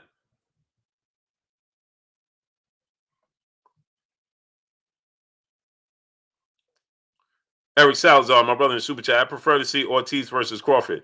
The reason is because I have a strong feeling that Porter will lose. I think Ortiz has more KO power and youth.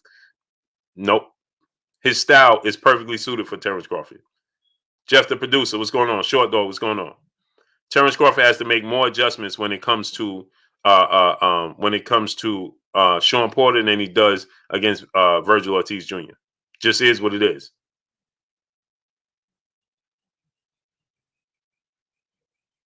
Yeah, Money Brown. You know what it is? People don't want to hear the truth. That's what it is. Jay Walk, what's going on? They don't want to hear that. Stone G Outlaw, Memphis Street, what's going on? They don't want to hear the truth. That's why you think entertainers like actors and actresses, why you think they're so successful? Sarah 47M, what's going on? Antoine Reed, what's going on? Why you think they're so successful? You know why? Because people don't like the truth.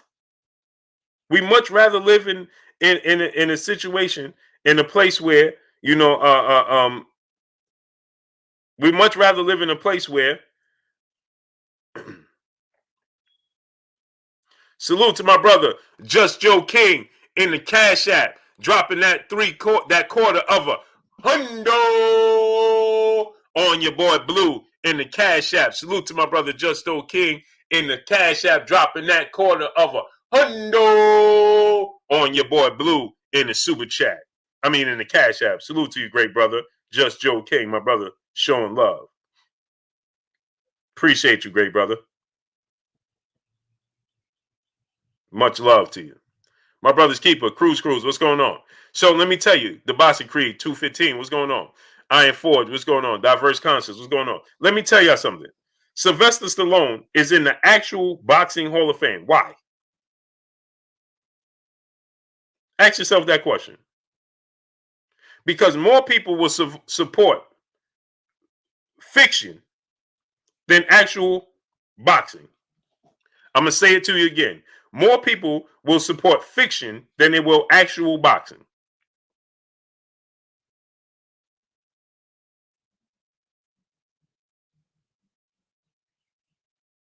I'm going to say it to you again. More people will support fiction than actual boxing. Brian Monroe, my brother in the Super Chat. Why can't Keith Thurman fight Jaron Ennis and stop dugging everybody? I want to see Keith Thurman versus Jaron Ennis.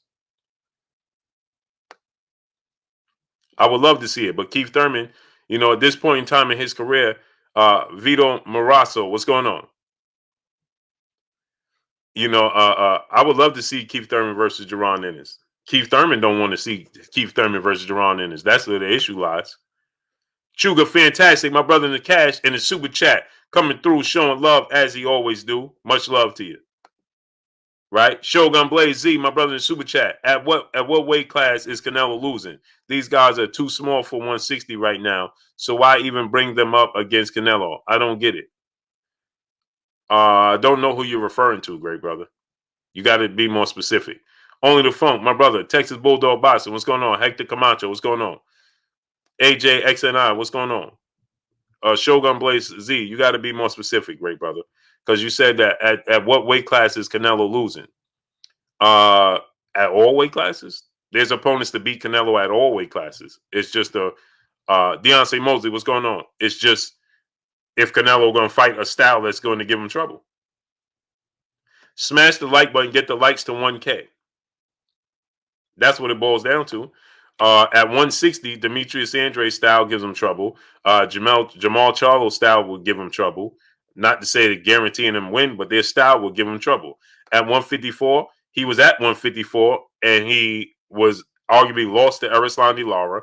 He was on the verge of losing to Austin Trout, and he lost to Floyd Mayweather at catchweight at 152. Okay, so there you have it, 160 and 154.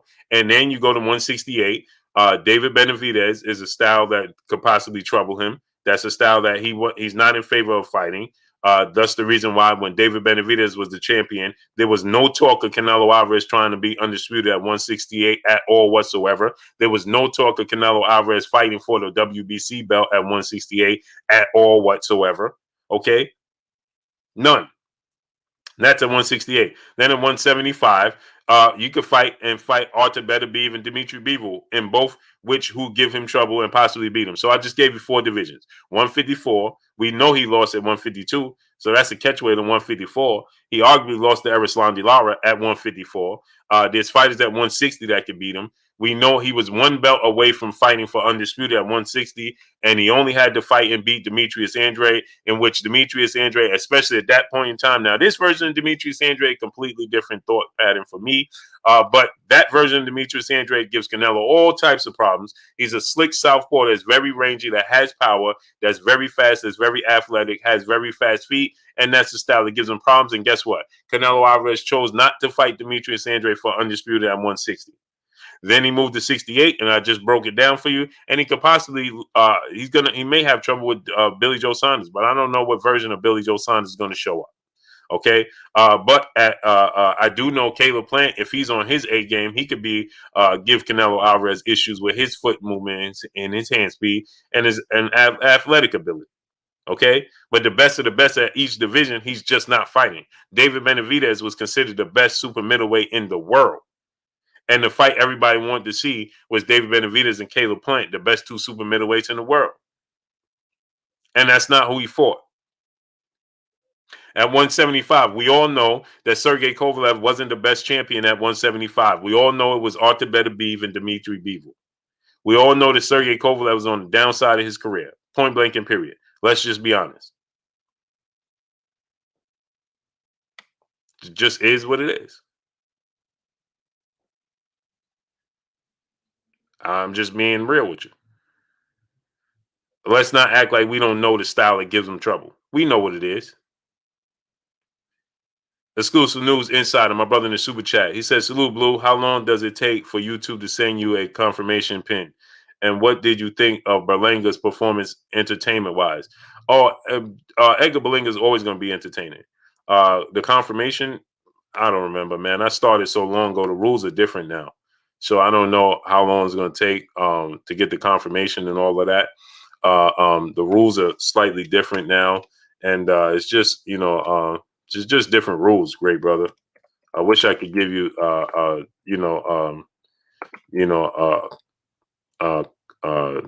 definite response or answer, but I can't, man. I don't know.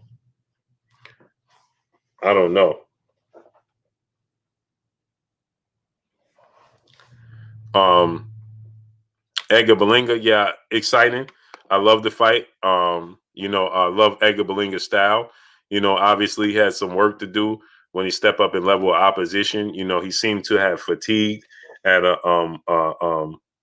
a certain point in the fight, which he absolutely cannot do against anybody else. That cannot be the case. Can't be the case. And he's always going to be exciting because he's a power puncher. But to stay successful, he's gonna have to make some adjustments.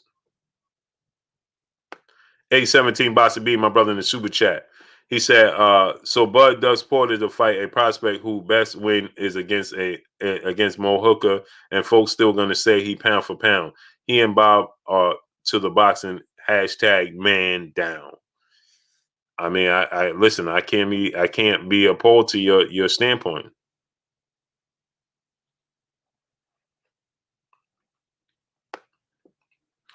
I can't. Hey, listen, you guys, I know you guys are feeling as fans, you have to. So Shogun Blaze Z. So you really think Bud or Enos or Errol beats Canelo at 160? I don't. I do. Why don't you? You saw they are Errol Spence, Jerron Ennis, and Terence Crawford are all bigger than Floyd Mayweather. So we're saying and again, here we go, because everybody gonna say, "Oh, you're saying they're Floyd Mayweather." I'm not saying that they're Floyd Mayweather. Mark Stearns, what's going on? Y'all compare the size, and y'all say, "Oh, they're too small." Well, I said Floyd Mayweather is smaller than all of them, and they're all just as athletic as he is. So who says they can't? Not saying they will, but who says they can't? Krista Sadu, Marican, what's going on? My brother, Curtis Anderson, a.k.a. Kurt Sugar, a.k.a. the historian, a.k.a. my brother, my co-host. What's goody with you, Kurt? Oh, Blue Blood, man. Ain't nothing much, man. Everything good over here. How you doing today? What's up, chat, a.k.a. the family? Ready to talk some good boxing talk. Yes, sir. Yes, sir, Kurt. So now, Kurt, what did you think about Mikey Garcia and Manny Pacquiao? That Manny Pacquiao essentially announcing that he's gonna fight Mikey Garcia next in Dubai. And take over for a second, Kurt. I'll be right back. But what's your thoughts on that, Kurt? And my peopleization, smash the like button, get the likes to 1K. Go ahead, Kurt. Yeah, I kind of always knew Mikey Garcia had the inside track. I don't think Manny Pacquiao doesn't strike me as the guy who want to go out get beat by Spencer Crawford. They're very difficult fights for Manny Pacquiao at any stage of his career, especially now. Father Time is undefeated. The Mikey Garcia fight is not an easy fight, but he feels he's quicker than Mikey still. So I kind of knew Mikey had the inside track, even though they was playing musical chairs So I'm not surprised. Expect Pacquiao to fight Garcia around July and August. Expect that fight to take place. Hey, what's going on, Chad? How's everybody doing? Jonathan Sims said, Kurt, sound like he had a real meal today. No hungry man, chat. Now I see a bunch of crab legs on the counter, so I don't wonder if they're hers or mine's. So I don't know. I'm not really hungry today. I had a cup of tea and that's it. My, appetite is funny style. So I just probably eat me a turkey and cheese sandwich and watch some baseball. Some my New York Yankees who ain't doing well, and some basketball. Salute to the chat, man. Salute to everybody in the chat. Let me see you guys have any questions for me before Blue come back. Because if you notice, when Blue goes away, I like going in the chat and answering questions. I'm only on 15% of my Samsung pad, but I'm trying to answer some questions. You know, somebody said, Roll Money says, Kurt, tell me about Alexis Arguello. Alexis Arguello was a great fighter, man, from Nicaragua. I mean, he was in this classic fight that me and my father watched. It was called the Bloody Battle of Bayamon in Puerto Rico. He fought Alfredo Escalera. That's what they call that fight because it was bloody. Alfredo Escalera was a good Puerto Rican fighter who came in the ring with a snake. And my father said Arguello beat him so bad the snake was crying. My father had me cracking up on the couch. He went up and challenged Aaron Pryor, but he failed. Alexis Arguello was on his way of fighting Salvador Sanchez. If Salvador Sanchez died tragically at the age of 23 in a car crash, he was going to fight a rematch with Wilfredo Gomez, and then Don King was on the verge of making Salvador Sanchez versus Alexis Arguello. Had one of the best straight right hands in the history of boxing. He was stiff, but yet he was a beautiful fundamental boxer with devastating power in his straight right hand. Alexis Arguello was a great fighter, and more importantly, he was a very classy individual. Man, he had a lot of class. Let me see. Trey said, "Do you still consider Crawford number one pound for pound?" Yeah, because it's funny you asked that. I was watching Crawford fight this morning, and I think we forget how good he is because what he does on the outside of the ring, he dances to his own music. But in the ring, when that bell goes ding, he's the best fighter skill wise. He's versatile. He's smart. He's patient. I was watching the Learn fight. Stormy me and Stormy B Man was talking about Crawford today, and he's something else. We got a super chat from Timothy Dorsey. He says now people are acting like it's Crawford's fault that this is not that he is not fighting Porter. Porter is at fault because he didn't want that smoke. Next, he will say the offer was not enough when he could have invoked the mandatory. Yeah, that's true. That's true. Thank you for your super chat, Timothy Dorsey. Salute to you, brother. Eric Salazar said, Kurt, who wins De La Hoya versus Spence? Prime for prime. That's a good fight. That's a good fight. That is a good fight. That De La Hoya would give Spence problems, man. Because of his left hook. I still say Spence, but that's not easy. That's not an easy fight. One thing about De La Hoya that bothers me, he lost a lot of big fights. He fought everybody, but he lost a lot of big fights. He just didn't perform well in big fights, man. So I'm gonna take Spence. But it'll be a tough fight. That is no walkover.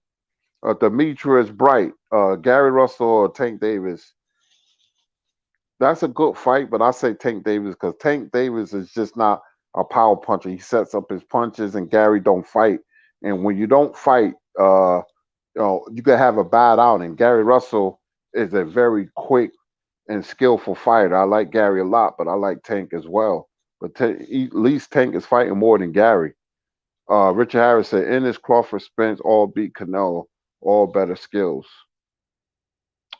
Shogun 76 says, yes, it was. Hold Juarez said Crawford is good, but not number one. So tell me, who's Jose Juarez? Who's number one? What? This is skill set, not resume. Now, you got to tell me who has a better all around skill set than Terence Crawford. Well, let me see. Let me go up. I got a super chat from DP Rocker. Shout out to you, DP. He said, Kurt, why even entertain Pat? Dude is 43 turning 50. Yeah, I wouldn't give Pac that power. Okay, him and Mikey Garcia, that's a nice fight. But if I was Spencer Crawford, that I'm top pound for pound fighters in the sport. Why would I entertain him and give him all the leverage? So, I would ignore Pacquiao. I wouldn't even fight him. If Pacquiao beat Garcia and he says, okay, I'm thinking about fighting Crawford or Spence, I wouldn't even entertain Pacquiao. I would just let it go. Jelani Evering said, it is his fault. You want to be the best and seek out the best. Yeah, but politics and all that and, wrong side of the street, it shouldn't be like that. But in 2021, it is. Brooklyn Blogger said, is Ortiz Bud next? I hope so. Dallas, good fight. Yeah, that's a good fight while it lasts. But I think Crawford will pick Ortiz apart. Vergil feet are slow, so when he fights guys like Spence and Crawford and Ennis, I think that's going to play a part. Let me see. Let me go down. Sadatone Blast said, Kurt, where you rank Terry Norris? Terry Norris is a good fighter. I was, it's funny you said that, Sadatone, because I was looking at the Curry fight. I was looking at who else? Milton Taylor fight. I was looking at the Simon Brown fight. He got knocked out in the first fight, and when he did the baby walk in the second fight, he boxed beautifully. But his chin wouldn't hold up, but he was aggressive. And Terry Norris was a good fighter. Not great, but he was a good fighter. I enjoyed Terry Norris. That fight with him and Troy Waters is an all-time classic. If they wouldn't have stopped that fight, I think Troy Waters might have upset Terry Norris. Let me see.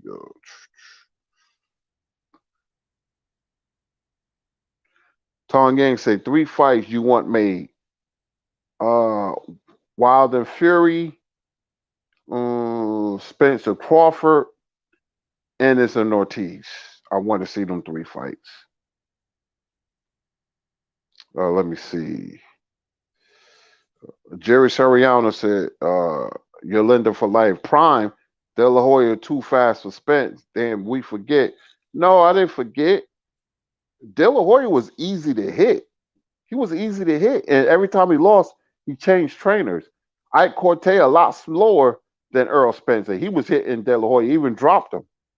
So De La Hoya, for all his prowess, and he quick on offensively, but defensively, he had problems. It wasn't hard to hit De La Hoya at all.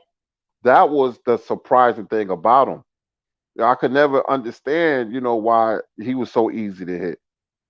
I thought Felix Stern beat him. I thought he beat Mosley in the rematch, but I also thought Pernell Whitaker beat him when he was past his prime. Let me see. Alfred, I don't know how to pronounce your last name. I'm going to say Alfred Y. I got Spence number 1. Okay.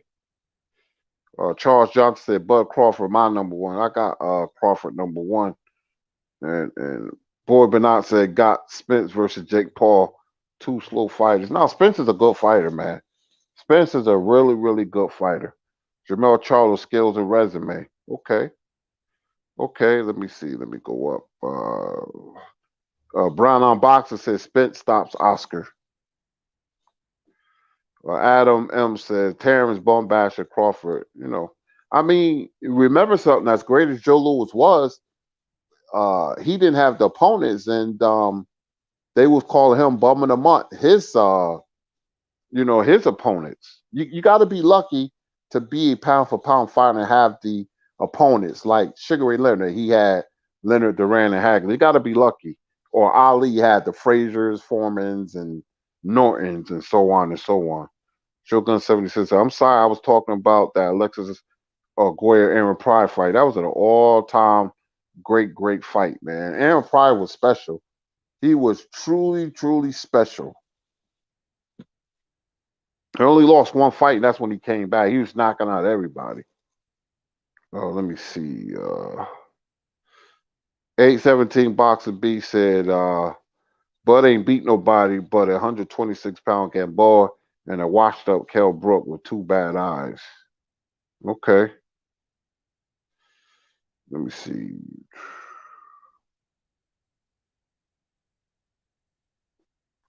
Let me just go up.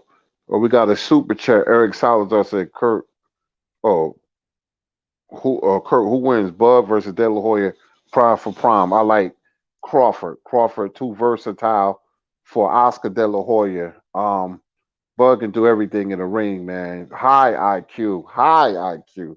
And De La Hoya had problems with those kind of fighters, like he had against Mosley.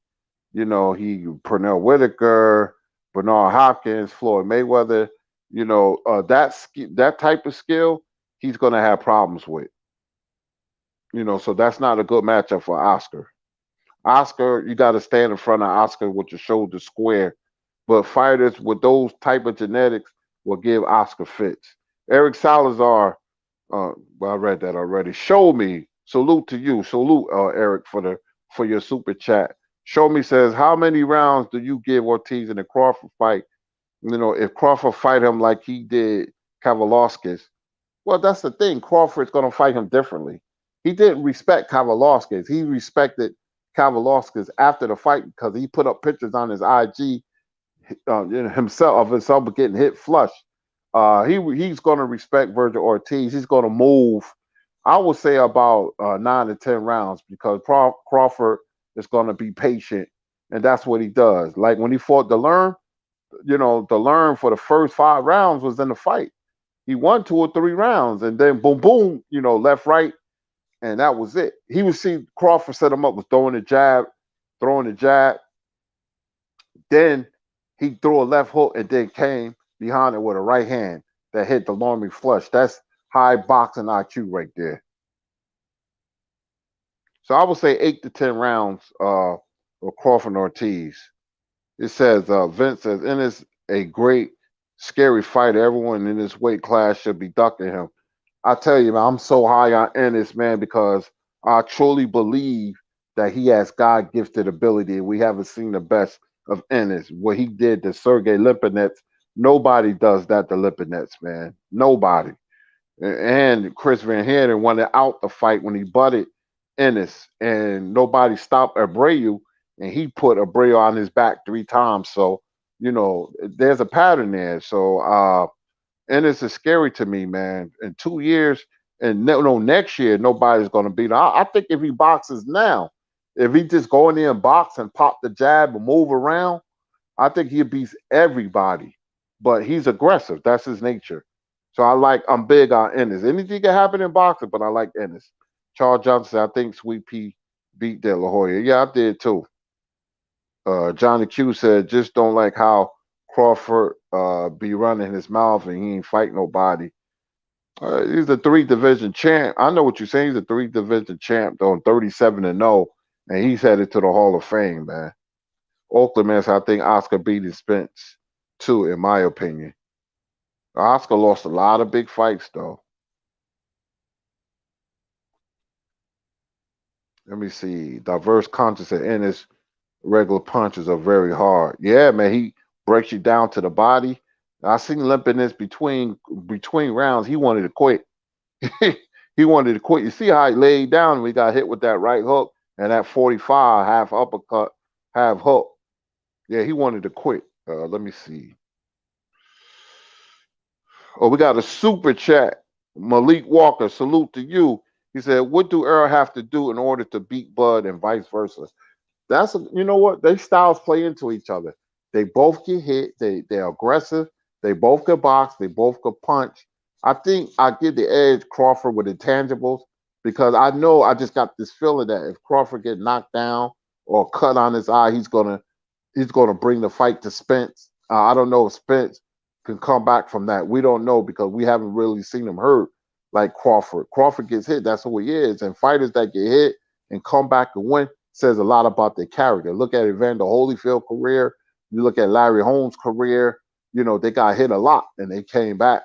And Terence has that intangible about him that I like, because if you get the best of him, he's going to turn the fight into a dog fight. That's who he is. He's going to become aggressive. He's getting out jabbed by Brook.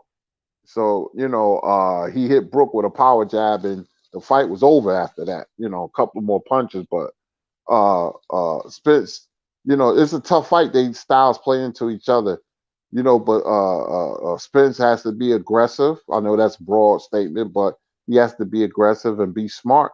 Same with Terence. But Terence is versatility is something else, man. Let me see. LeVar Cooper says, salute, Kurt. Salute to you, LeVar Cooper. Let me see.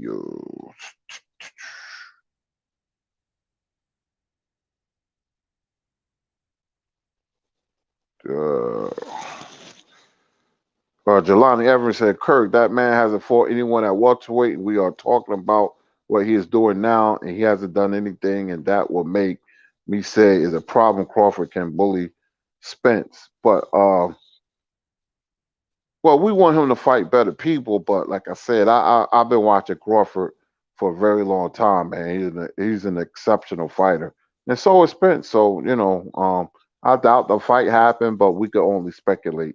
Eric R., what's going on with you? Said Errol Spence will have to pressure Bud and make it ugly. If he give Bud the mid range, he'll get outboxed and possibly stop. That's a very good point, Eric R. I can see that happening. That's a very good point. Because Bud hits a lot harder than we think. Bud can punch, and it's natural because a lightweight that's knocking everybody out at welterweight says a lot. And I done seen a lot of lightweights move up to welterweight and ain't stop nobody. He's stopping everybody. He hits you solidly, he's going to hurt you. Great White 3, Earl has way more power than Ennis. I don't see that.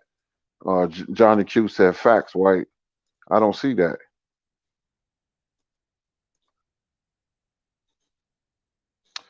A17 Boxing B said Ndongo, a Sky Cap DFW, y'all shouting Bud pound for pound, vacate title trash fights, and y'all on his job.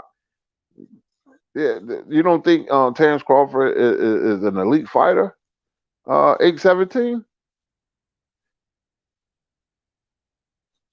Eric R. Salute Curtis Anders. He's saying Spence gets hit, he got a chin. Well, we'll see when he gets hit solidly, and I want to see how it react if he gets wobbled. Alfred Watts said, no, the intangibles favor Spence, in my opinion, because Spence has been up against super competition. What super competition? What super competition? Spence, Ocampo? Danny Garcia? Who? Spence just have to work the body early and then connect with the Hulk. Bud Cheney at 147. When you get hit with a solid punch, having a chin like Hagler is an anomaly. You're going to get hurt. But if Spence goes to the body, he might get countered. It's going to be a tough fight for either man. It's not easy to fight in Crawford. It's not easy fighting Spence. That's what I would like to see. Emmanuel H. What's going on, Emmanuel, man? What's going on with you? We acted like EJ don't have a chin or good what's that? And boxing IQ and punching power. No, Spence has all of that. He's a good fighter. I got a number 3 pound for pound behind Canelo and Crawford. No, it's a truly 50-50 fight. Sean W said, do you think Roberto Gomez would have got his revenge against Sanchez? Nah, it's a bad styles matchup. Gomez was just too overly aggressive, man. And Salvador Sanchez with the long arms, man, he would have knocked out Gomez again. That's a bad matchup for Roberto Gomez. Roberto Gomez was a devastating puncher, 32 straight knockouts. He has the record along with Deontay Wilder, 32 straight knockouts. He also has another record, Roberto Gomez, 17 knockouts in title fights. But Sanchez was a better technical fighter, and long arms and was a master counterpuncher. That's the problem that Gomez had. Cali Enigma, my brother. What's up, Cali? Bud has only been dropped once and hurt twice. How does that make him chinny? Yeah, true. I think people they watch it and they go on by the Kavalovskis fight and Gamboa, which was so long ago, but Kavalovskis could punch. He turned out to be better than I thought. Let me see. We got a super chat. Dwayne McAllister. He said they need to fight Jerron now. In 1 year with experience and him coming into his man strength, he's untouchable. He's only 23. Yeah, I'm high on Ennis, man. I think because Bud and Crawford are very good fighters. I think Ennis is God gifted. That don't mean he's gonna beat him because you also have to factor in intangibles. But I just got a feeling. It has a feeling of seeing a rise, the ascension of a new king. It has that feel. Remember how Ortiz said he had knockout boots before the Lipinets fights, and then after they see what he did to Lipinets, everybody backed off. Until Robert said it'd take 4 years to fight. And that fight opened a lot of people's eyes, man.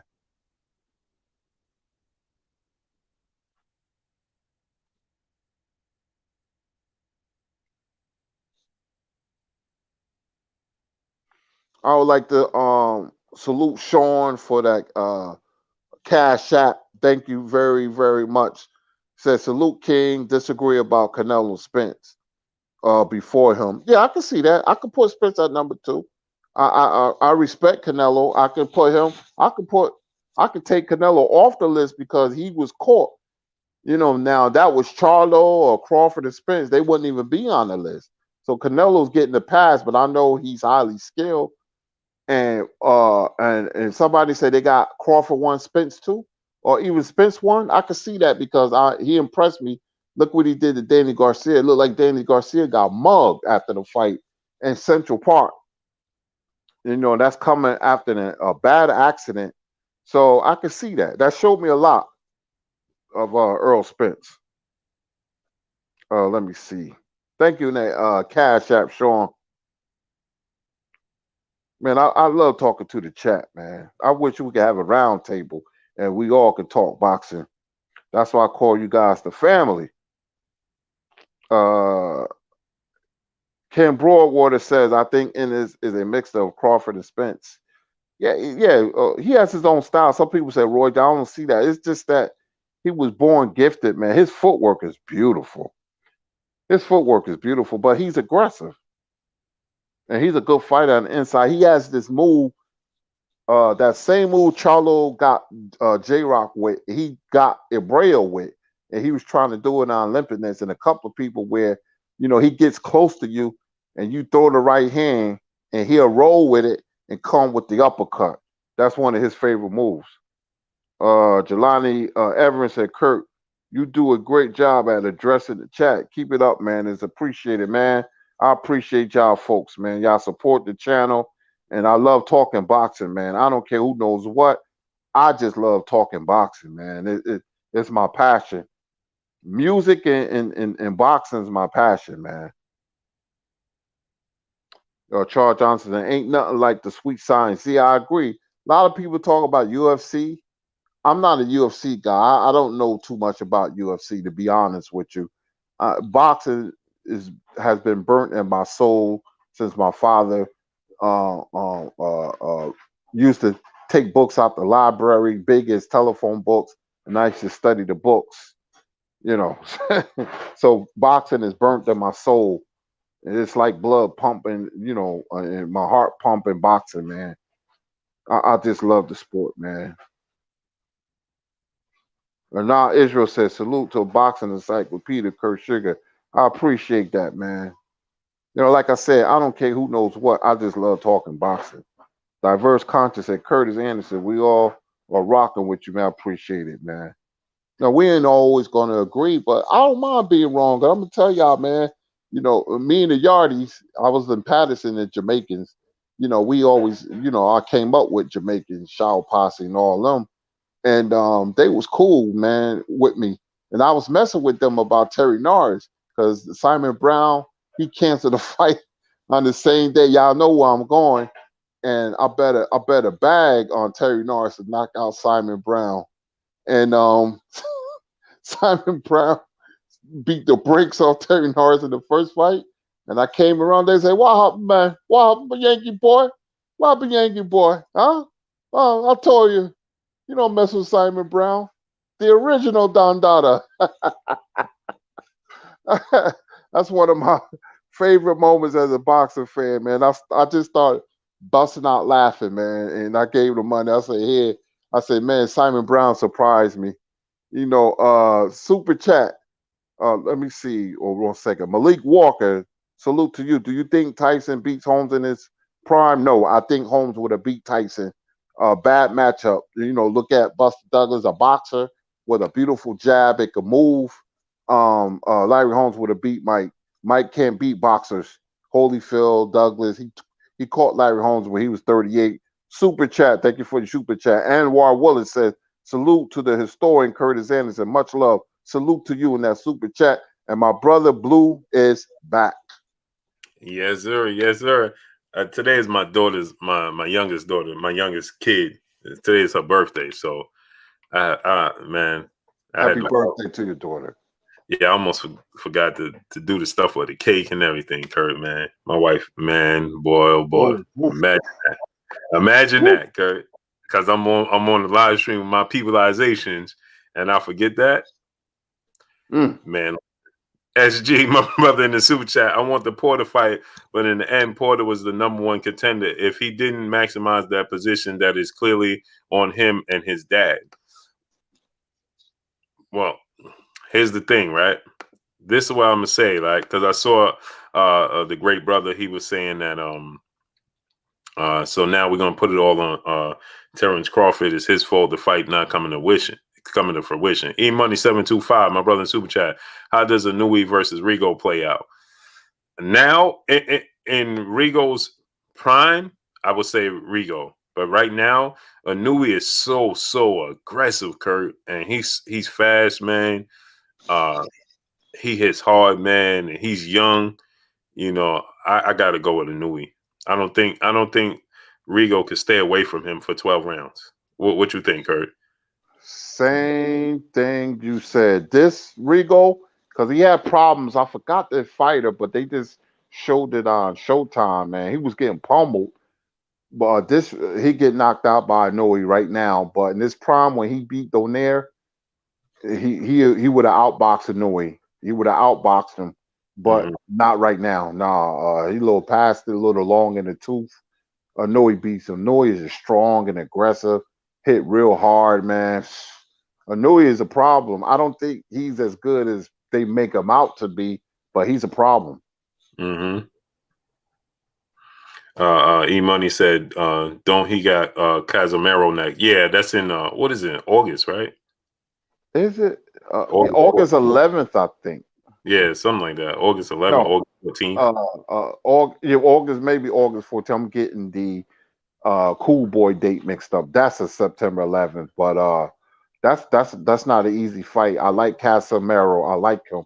He's aggressive too, just like the other guy that just fought. What's the other guy who had that tough fight on the end of his undercard? Cajas. Cajas, yeah. So my thing is, when it comes to this Sean Porter, Terence Crawford situation, now you can look at it. It's easy for us to say, well, it's Sean Porter's fault if he didn't push for it. And Kurt, so I reached out to the WBO. I didn't get to speak to the top of the top, but from what I was told to an unnamed source is that, and I haven't reached out to Sean Porter or team, Kenny Porter, anybody to find out, their side. So I'm solely speaking one-sided. So they said that their belief is that he was to inform them by a certain amount of time that he wanted to fight, and he didn't. Then I spoke to somebody and say, well, what would be the issue with that? To two people, right? The two managers.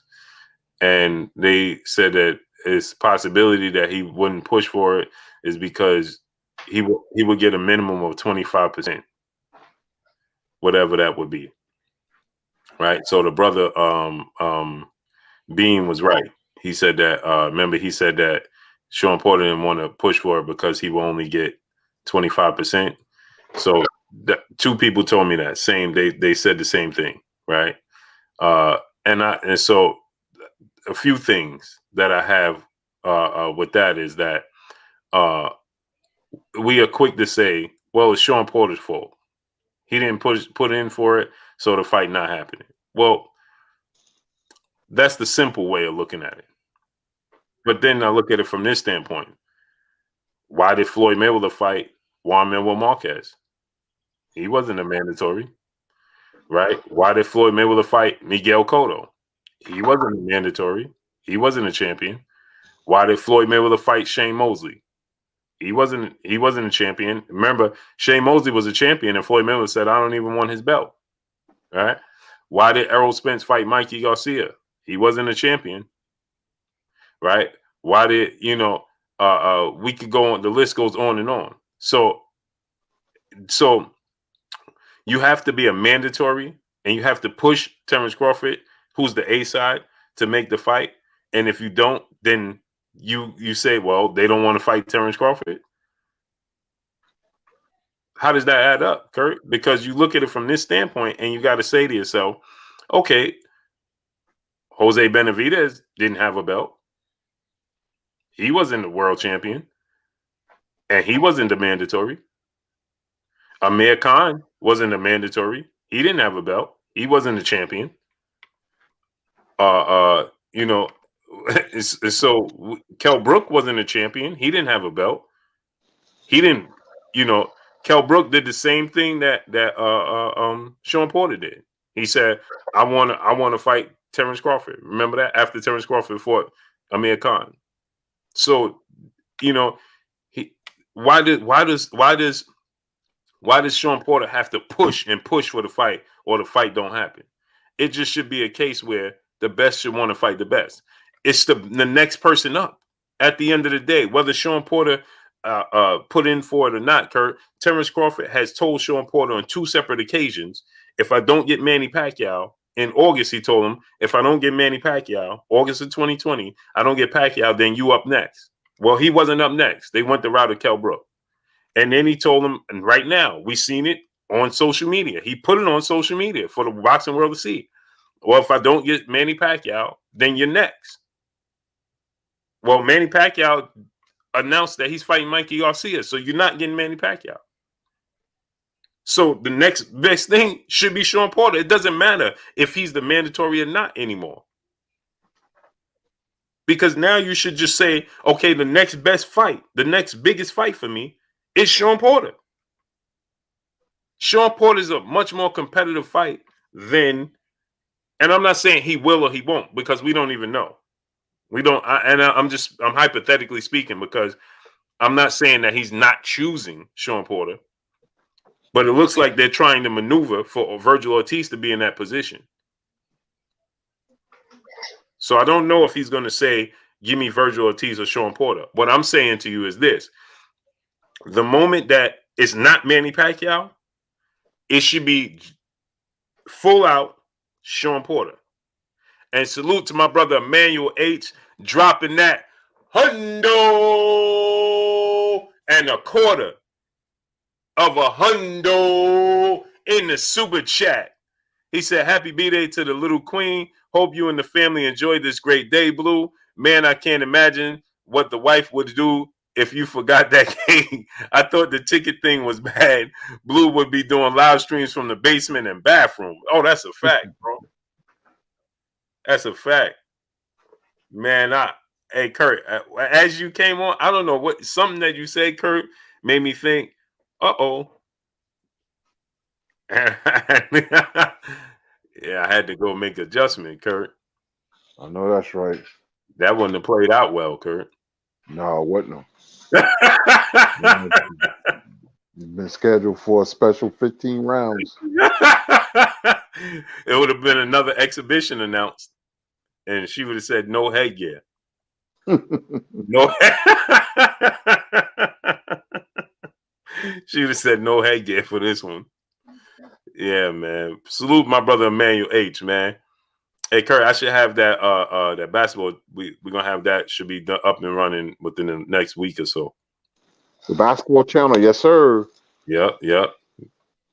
Yeah, Curry, man. That, and then she said, "Go get me some wings from Wingstop." I said, "Yeah, no problem." What's her favorite? Lemon pepper? Yep. No, salt and vinegar. Okay. We get the lemon pepper. Mm-hmm. Salt and vinegar is her thing, man.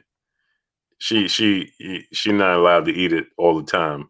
You know what I mean? But yeah, she go get me wings too. Yeah, no problem. No problem. No problem at all. Yeah, so yeah, Kurt, man. And salute to my brother Emmanuel H, man. I can't wait for us to get that other channel going, man. It's gonna be fun, man. Can't wait. So yeah, Kurt.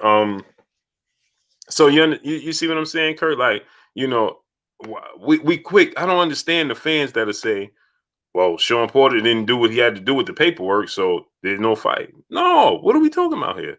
And Kurt, Floyd Mayweather just announced that he's fighting. They moved the date from the 6th to the 5th. I mean, from the 5th to the 6th, June 6th. Him and Logan Paul. June 6th is on a what? Sunday. Yeah, that's odd. Because remember, the 5th is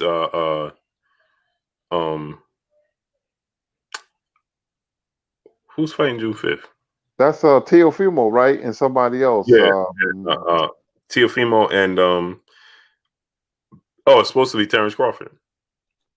Yes, well, yeah. The last fight I remember on a Sunday was Mike Tyson and Tony Tubbs. Mm-hmm. Yeah, it's Bay Area Bro 925 brother in the super chat. He said, "What time do you come on, Blue Blood? Kurt, you have a channel. This is Kurt channel, great brother. This is my channel. You can catch me Monday through Fridays. I usually come on 6:37 p.m. Eastern Standard Time. He probably meant solo, but nah, this is my channel right here, Blue Blood Sports TV. Yep, and Kurt is going to start having for my people's his own segments. We getting ready to start venturing to his own segments, so he'll be having his own segments and things of that nature as well. Yeah, but Kurt, you know, it's just that I want to see him fight.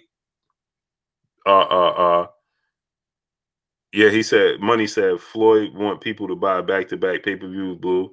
That might not go well. Yeah, Money. I ain't even think about that. Yeah, but what's gonna happen, he's forcing the fans to choose me or him, and he's banking on it's gonna be him because he has the bigger name. You want to see Floyd or you want to see Terence Crawford? I got a feeling he ain't gonna fight on that date. I could be wrong. Or you want to see Teofimo. So he's banking on him being a bigger name. You will buy his Sunday pay-per-view rather than Saturday's pay-per-view. That's what he's going by. Yeah, and then on top of that too, Kurt, if Terence fight, Bob said it's going to be pay-per-view. So that means now I understand why Bob is doing it because he want to compete with Teofimo, right? So he put on Terence Crawford, and if it's a big fight with Terence Crawford, well then it'll overshadow Teofimo Lopez, right? But it doesn't make or break Teofimo Lopez because his money is already set. So you know the viewership for Teofimo Lopez doesn't matter because he's going to get his money regardless. But I can see why Bob wants to compete, right? But 3 pay-per-views on one weekend, that's not possible. I can't see Crawford. See, because the as time moves up down on that date, the June 5th, the lesser the opponent will be for Crawford. So it might be somebody quick, but with a name, but not pay-per-view worthy. How many people was going to pay to see Terence Crawford fight Josecito Lopez on pay-per-view? Right. It ain't going to work out for him. It's going to make him look bad again. He's going to have another postal type, type pay-per-view numbers. So he's being set up to fail unless they change their mind and put it on ESPN, which they might do because Areola and Ruiz, I still can't see how that's pay-per-view, but it happens. Mm-hmm. Or they just change the date, in my opinion. Just change the date. Move it to the next weekend. I mean, we saw that happen twice this year. Remember, Kurt? Tank Davis and Leo Santa Cruz was the 14th. They moved it back to Halloween 2 weeks later. Errol Spence was the 14th of November. They moved it 3 weeks back to December. You know what I mean? Mm-hmm. Why? I mean, just move it back. You know what I mean? E Money 725 in the super chat. Why was Pryor frozen out? And how would he have fared against the Four Kings in the 80s? He was a serious problem and a threat to all of them. So he's asking Kurt, why Aaron Pryor? Well, he wasn't frozen out. You put the blame on Aaron Pryor's manager, Buddy De La Rosa. They signed the fight. You know, people said Leonard Pryor, but no, they had it. That was the second time around, but the first time around was about money. Pryor wanted $1 million, and Ray was going to give him $750,000, and Pryor manager turned him down. And Pryor said, "It's on YouTube." Pryor said, "I should have took the 750 because if I would have won, I would have been a mega star." And he came close to fighting Roberto Duran, and the same thing. It was over money, and it didn't happen. So blame Pryor's manager for that, for not capitalizing on a grand opportunity. Leonard was going to knock Pryor out anyway in 8 or 9, so it probably wouldn't matter. But Pryor would have had his moments. They did spar, and what I understand, my uncle said that Leonard was getting the best of Pryor, but Pryor had success. But Leonard had a granite chin. But Pryor was a special fighter, man. But I don't think, even though he beat Hearns as an amateur, Hearns only had 7 knockouts as an amateur. And we all know when he turned pro what kind of power he possessed. It would have been different. But Pryor was special, but I don't think he would have had a good chance beating Duran, because Duran couldn't beat boxers. That fight was going to happen at the Garden, but because of money, like I said earlier. So it's unfortunate with Aaron Pryor, man, but I wish things could have turned out differently for him. SG, brother, in the super chat, he said, I think Canelo got better, just not braver. He didn't get better. Well, here's what I will say. We don't know if he got better because we haven't seen him in the ring with a style that gives him the trouble that we see him pass the test to make adjustments to that style to say he got better. Again, we can't say Shaquille O'Neal got better at free throws because he went from a game that he was shooting bad free throws to playing multiple games and winning a championship, but never got fouled. And then we can't say, well, he got better. No, you can't say he got better because you didn't see him at the foul line. We got to see him shoot free throws to see if he got better. If you don't see him shoot free throws, then how could you say he got better? We never said that Canelo Alvarez wasn't good. He's already a good boxer. We're saying that there's certain styles that trouble his style. And so you can't say he got better when you see him in the ring with a style that suits his style. No, you got to see him in the ring with styles that don't suit his style to tell us that he got better. Certain fighters are absolutely anomalies because they can adjust to any style. Sugar Ray Leonard can fight against any style. Floyd Mayweather can fight against any style. It didn't matter who you put him in the ring with. He was going to be Floyd Mayweather. Whether he was rough, rugged like Marcos Maidana, whether you was a quick power puncher like Shane Mosley, whether you was a slick boxer like Zab Judah, or whether you was a big puncher and a big guy like Canelo Alvarez. It didn't matter.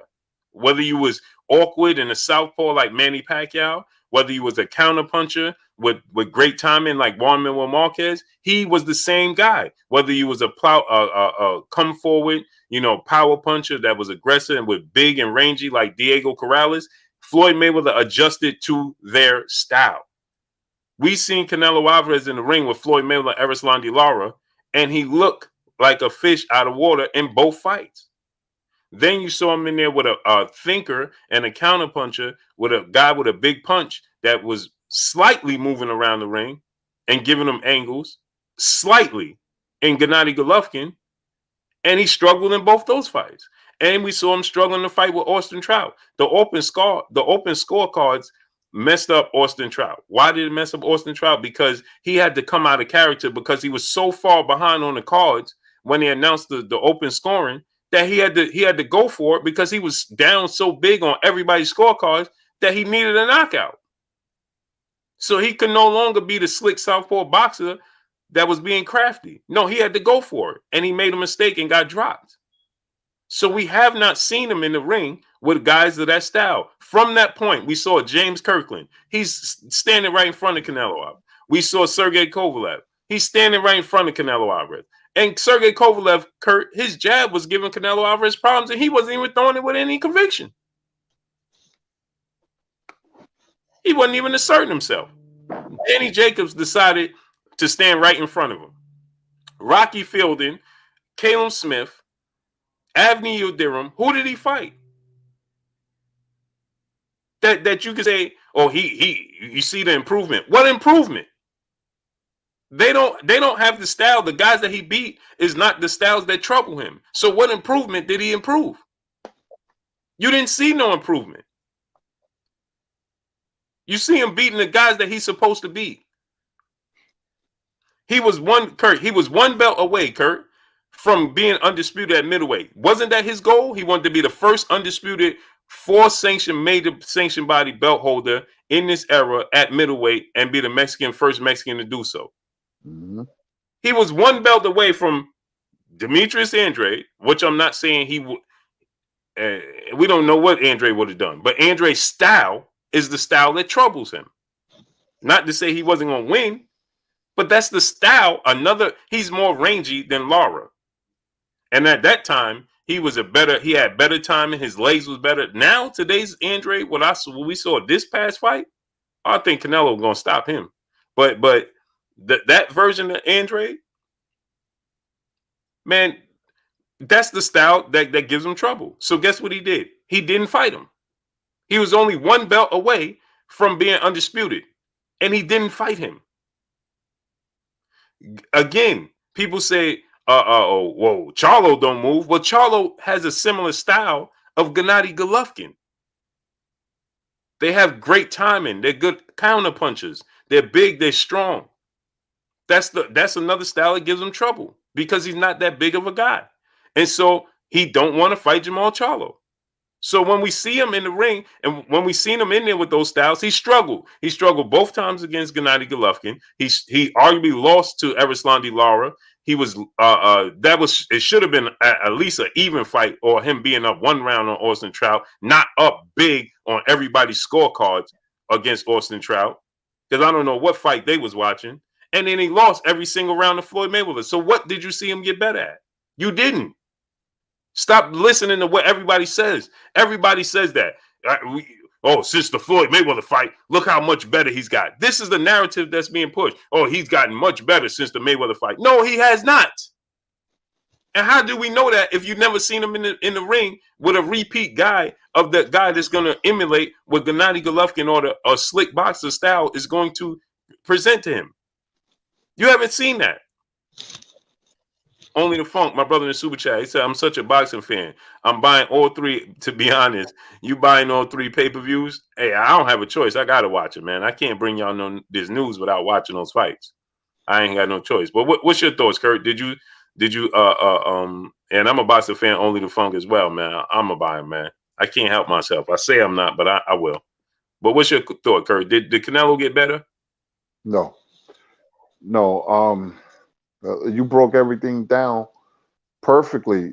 Style make fights, and that's why I can't believe that fight is next Saturday. Sanders and Canelo. Oof.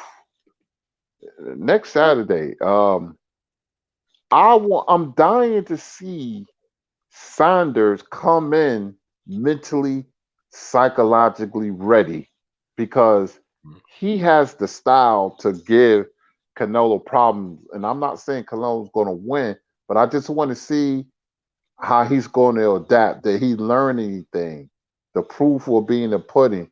I just don't trust Sanders and Plant mentally being ready, as I say so many times on the show. But there might be a time, because you don't know what's going inside a boxer's head, that Sanders is primed and ready and says, I'm ready to take the step up and seize the moment. If he comes in with that mindset, it's going to be a very difficult fight because Sanders is big and he could box, but his past, he's been very inconsistent. And I don't like betting on inconsistent fighters. But his style and plant style, the footwork, I'm telling you, footwork is a doozy. It can make a very good fighter look pedestrian. We done seen him look pedestrian before. Canelo is at best when you come towards him or you stand in front of him. People talk about better be beating him. I don't think so. Or Benavidez. I don't. That style is not going to beat Canelo. Canelo relishes in people who stand in front of him. He relishes that. But when you move, when you have slow feet, ain't nothing you could do about it because those are genetics. Guys that have fast feet work, that's genetics, man. It's hard to punch and move at the same time and go backwards, control range, fight off rhythm like Mayweather. And nobody's like that, but the style I'm talking about. And if Sanders could put it all together this next Saturday, I'm dying to see that. I just want to see how Canelo's going to react. And I love Canelo. Canelo has a high boxing IQ, but we all know what type of styles gives him problems. So you broke down everything beautifully, Blue, and I feel the same way. I don't think he got that. It may seem like that to a person who are casuals, you know, but he had 42 fights when he fought Floyd. So it's just the style that gives him trouble, not because he has more experience. Right. He didn't. What improvements has he shown? People saying, "Oh, you look at the head improvement." What had him? What are we talking? Look at the level of opponent. Look who's he's fighting. Right, He Danny got Jacobs. Go ahead, Kurt. no, sorry, cut you off.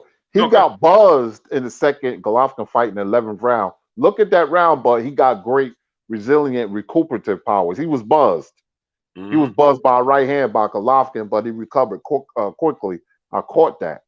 But Mm-hmm. they talk about head movement and stuff, but Yildirim's and Callum Smith, and no knock on UK fighters, but that's the style that he's going to shine in, Blue and Chat, Mm-hmm. because they don't, it's the culture where they from, different styles, different countries, the stand up UK style. That's what he wants. The Rocky Fieldings and the Callum Smiths.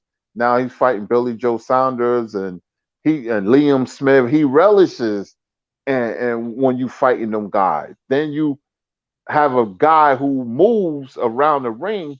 He don't like that. Mm-hmm. And Kurt, listen to who he fought.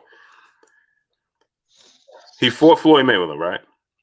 After that, he fought Alfredo Angulo, tailor made for him. Then he fought Lara. He arguably lost. Then he fought James Kirkland, tailor made for him. Then he fought Cotto. Cotto was far past it, and even Cotto was giving him trouble with his movement, right? Then he fought Amir Khan.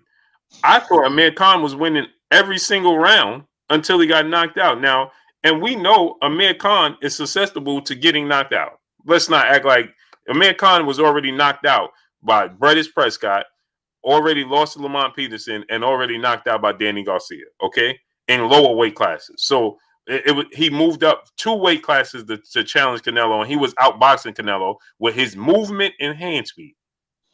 But we know he don't have a chin, okay? And then after Amir Khan, Kurt, they saying he got better. He fought Liam Smith, Julio Cesar Chavez Jr., all standing right in front of him. Then he fought Gennady Golovkin twice, arguably lost both of those fights. Then he fought Rocky Fielding. Danny Jacobs did not assert himself at all whatsoever. Then he fought Sergey Kovalev, same situation. Then Caleb Smith and Anthony Yildirim. Where was the fights that he fought these guys that he showed all of this improvement with? None.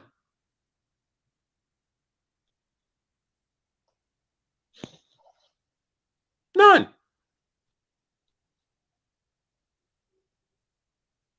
So we saying this as if he fought. Oh man, he fought so many different styles. No, he fought styles that suit his style.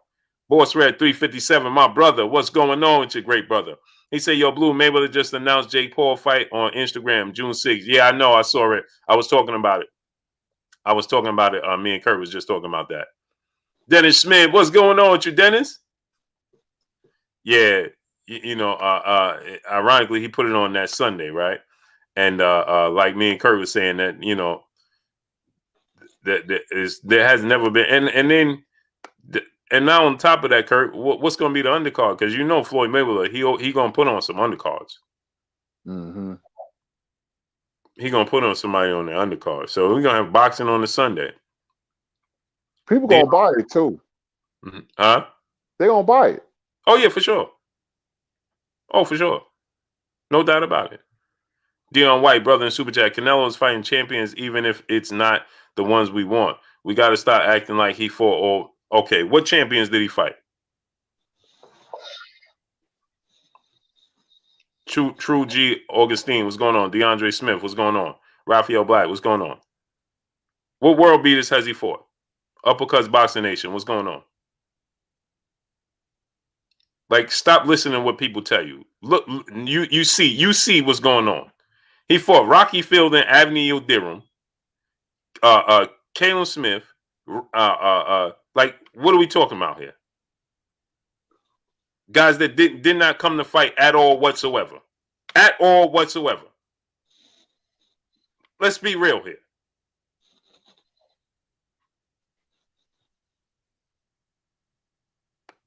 Let's be real here. EJ Love, what's going on?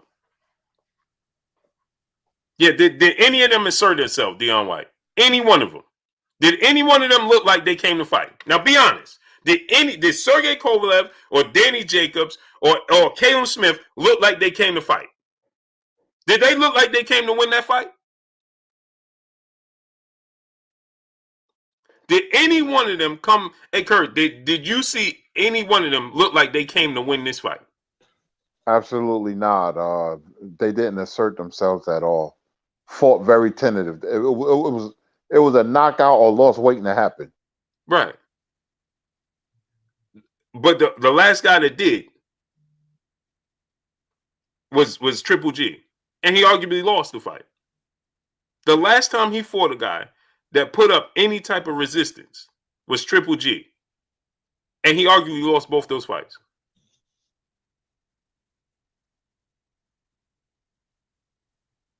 So what are we talking about here? You know what your eyes see. It's real. Yeah, Kurt. So now what you think about Errol Spence saying he wants to fight Ugas he's en route to getting that belt from Terence Crawford and that Terence Crawford fight, Kurt. And I'm saying this is what we want from the champions, right? Errol Spence. So Terence Crawford is saying, "Oh, that fighting, is behind me in the mirror." He's still saying he wants Terence Crawford.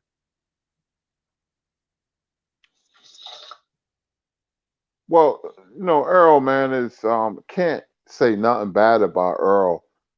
Ugas and then Crawford. I mean, he wants to be undisputed.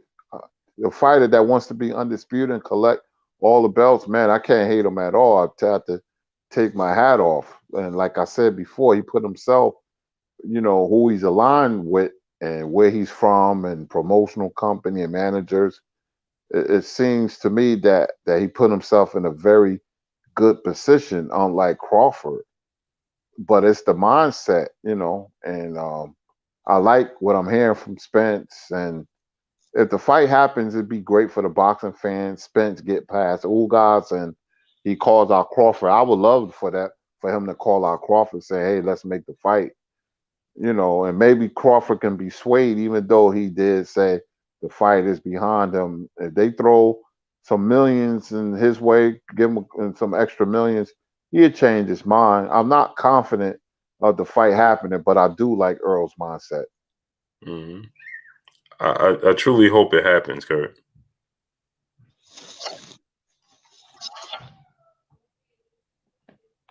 I truly hope it happens, Kurt, for us as the fans and for the sport of boxing. You know what I mean? Yeah, we need that fight, man. Two of the best fighters in the same division, pound for pound, not fighting. Oh man, nah, we can't have that. We can't have that, man. They gotta fight to get it done. I don't know how. I don't have confidence, but money could change and sway people. So get the fight done. If Crawford win his next fight and Earl beat Ugas, it's only natural. But easier said than done. Mm-hmm.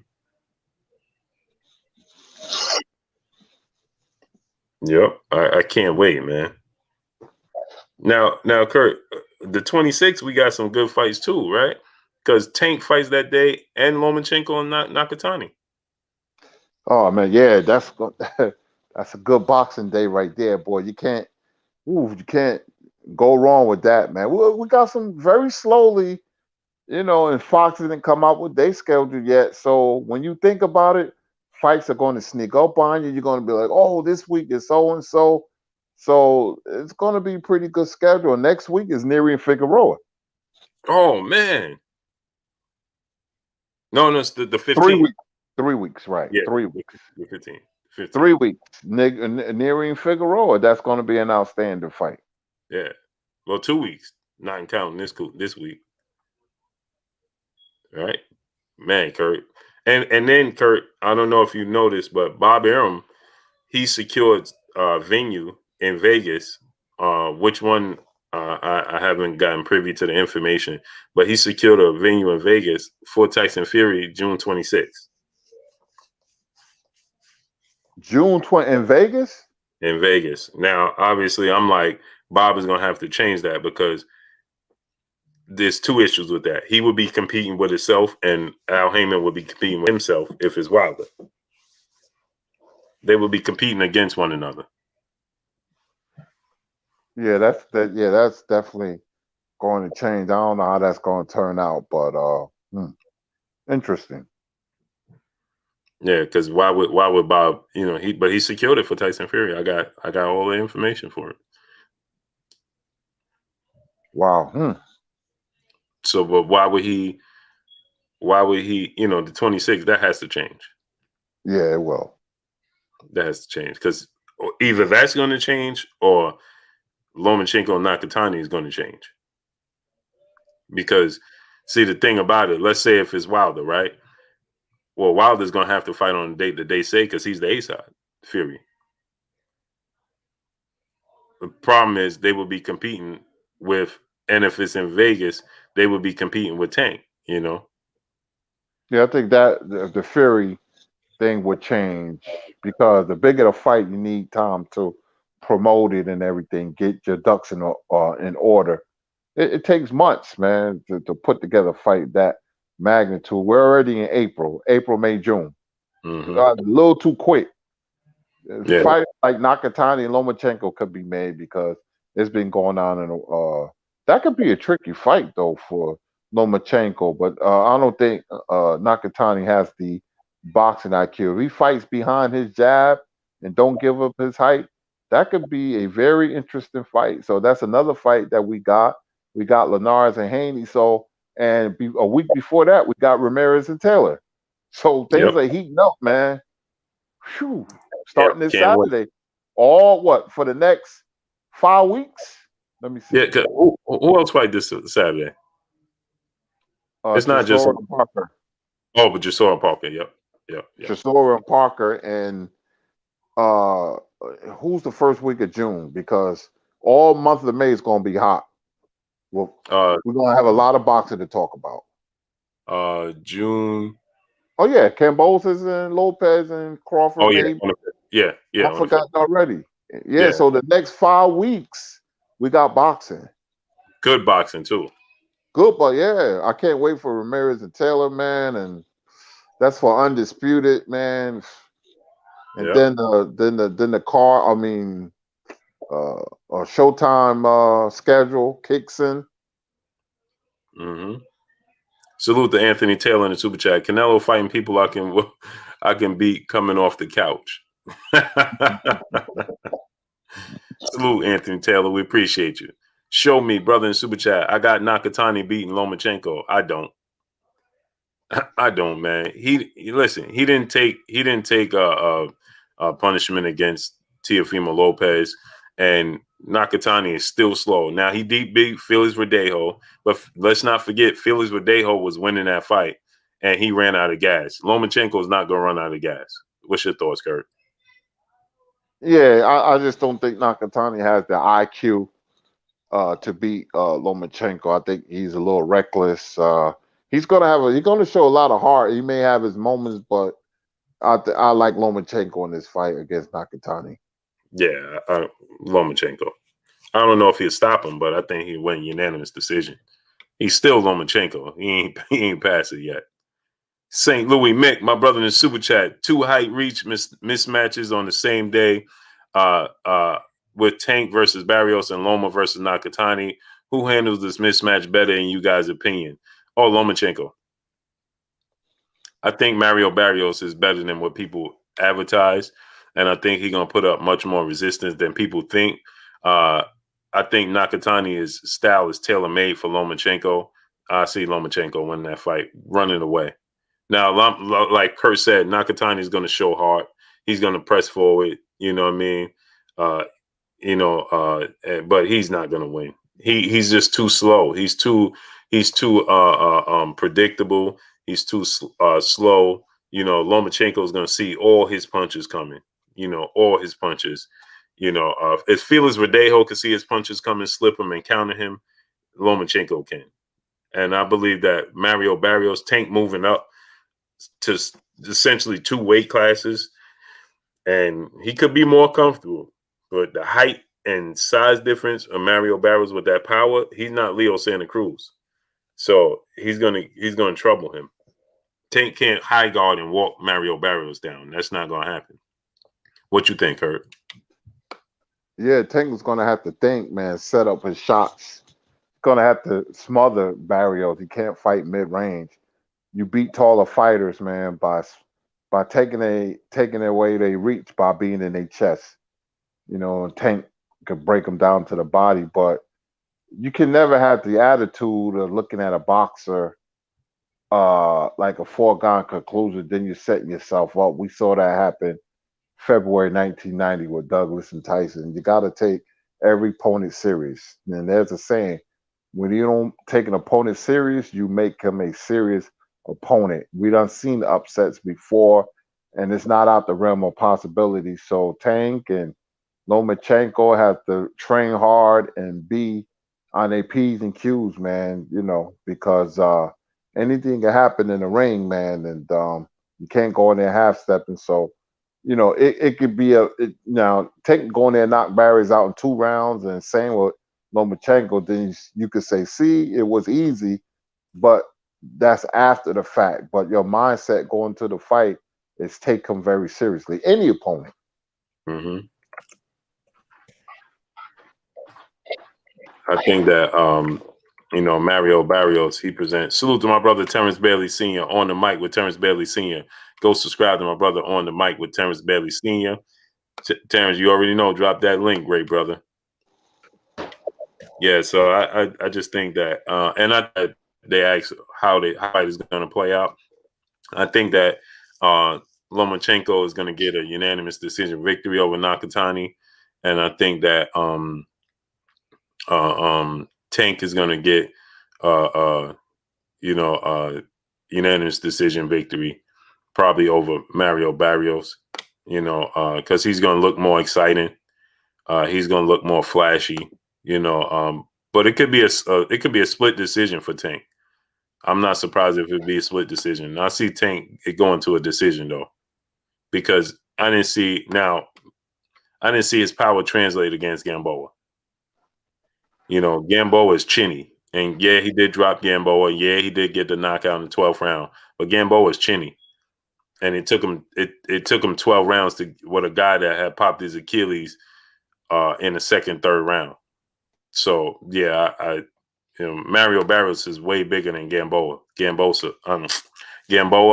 and Kurt. Mario Barrios is going to purposely rehydrate very, very big. He's going to be very, very big, Kurt.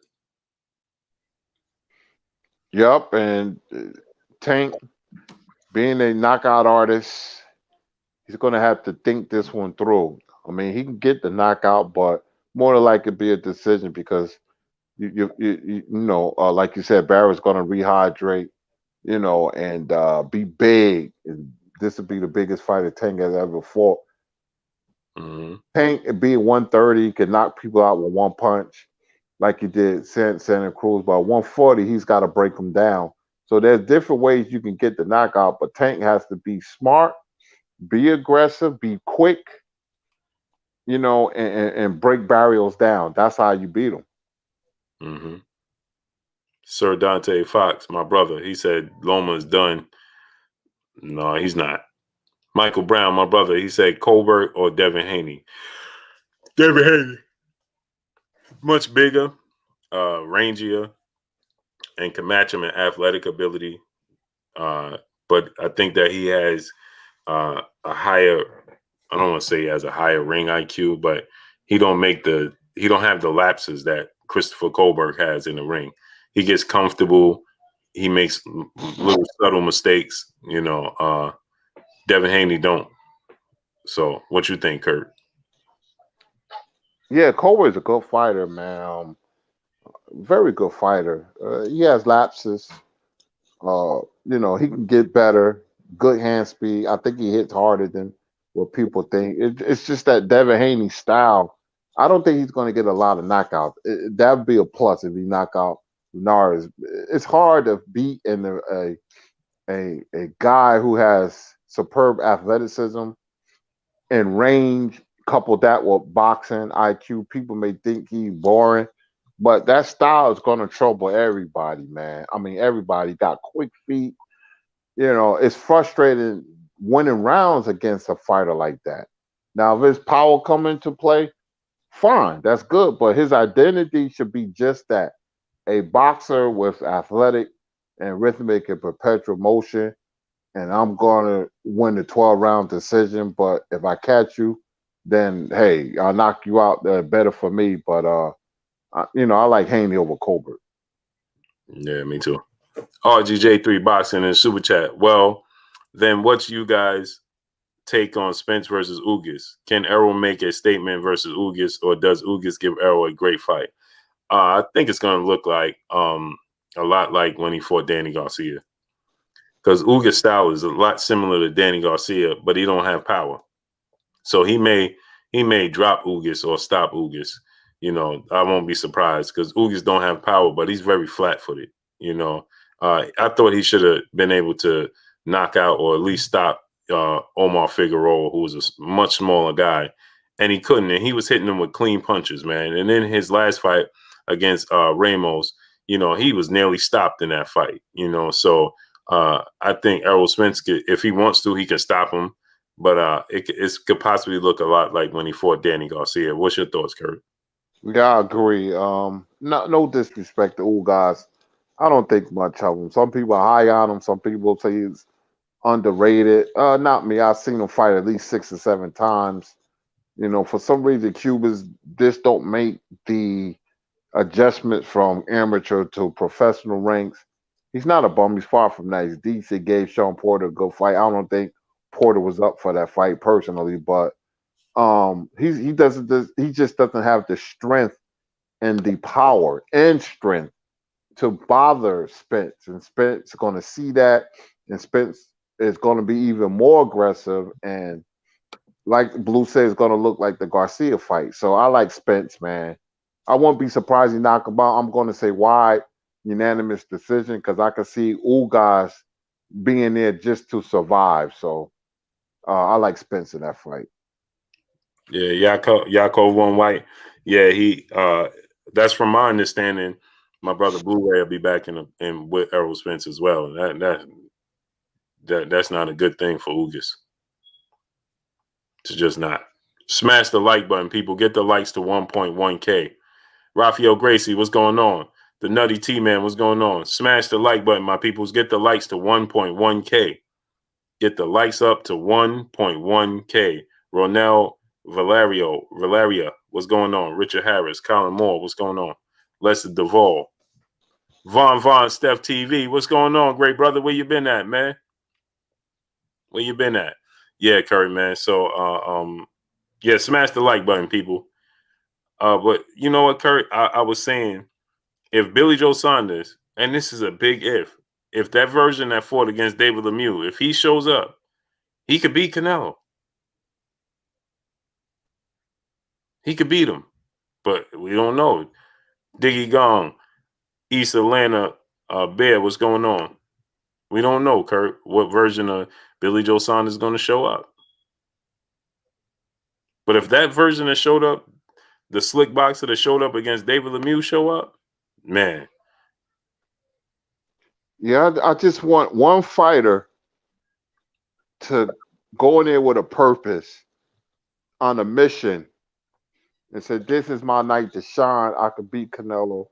I have the style. And I just want to see what Canelo's going to do when he's faced with that style where he's going to have to think and punch at the same time. A lot of fighters can't do that. And I just want to see how he moves around the ring, how he's going to try to cut off the ring with Sanders. I just don't know where Sanders' head is at. Now, I've seen him, and he was cut up, but it's the mental. I wonder where he's going to be at. And I don't know until the bell goes ding, round one. Then we'll find out. And we know Sanders is a flake. We know that, but I don't know, man. I don't know. Yeah, Atos Boxing, what's going on? Emmanuel said, Blue, you better get to that party before the wife comes snatching you up on live stream. No, they ain't even started yet. We still waiting for people to come. She just went bowling. So salute to my brother Sir Dante Fox in the super chat. He said, Blue, Kurt, salute to you brothers, man. I respect and appreciate the grind. So salute. I'm waiting on that top 5 pound for pound list. Yeah, we're gonna have it coming. Hey, Puda, come.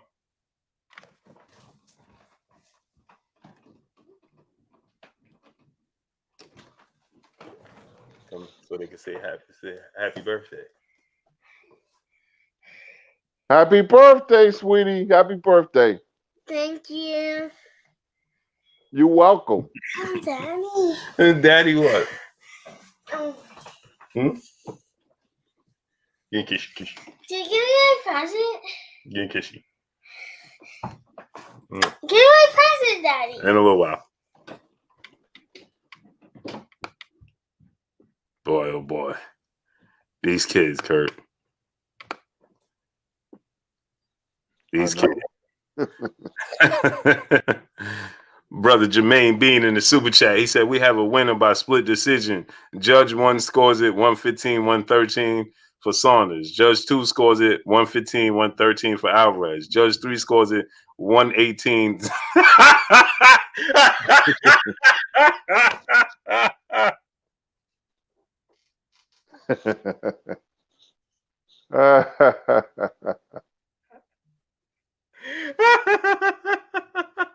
Yeah, that sounds about right.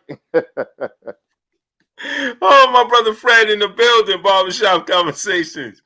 Go subscribe to my brother Barbershop Conversation. I can't wait till he come on tonight because everybody was saying he ain't know what he was talking about when he said Floyd Mayweather was going to fight Logan Paul June 6th. And Leonard Ellaby came out, that's not true. That's not true. And Fred said it's going to be June 6th. And what did Floyd say today? June 6th.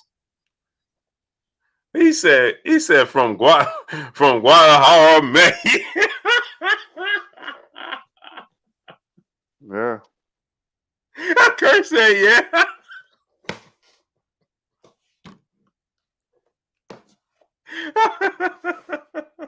Remember something, when King Zaire Rahim made Eric Morales look silly, they was like, what are you doing? He like, what? They like, what are you doing making Eric look bad like that? Shame on you.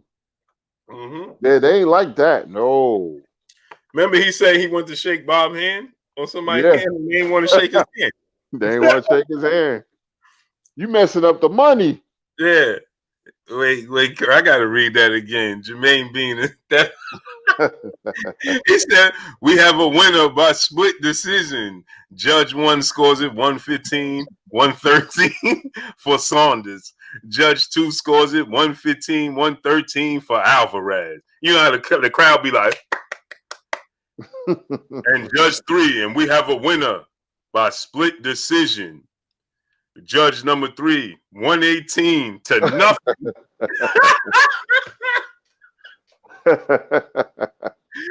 He said to nothing. From Guadalajara, Mexico, Saul. I was born ready. I was born ready.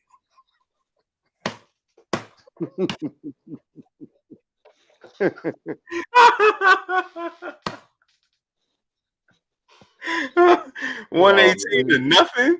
118 to nothing. He was in there shadow boxing, Jermaine. He was in there shadow boxing. 118 to nothing. Well, that's you got to take it. You got to be now. It forces you to fight. A real guy will go in there and fight because you have to say, I'm already down 2 rounds to 0 during the singing of the national anthems. So that shit force anybody to fight really hard, man. Fred said I was born the winner. No, I wasn't born ready. I was born the winner. Oh man, y'all got me in tears, man.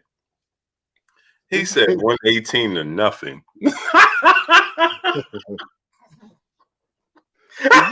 Did anybody see that clip?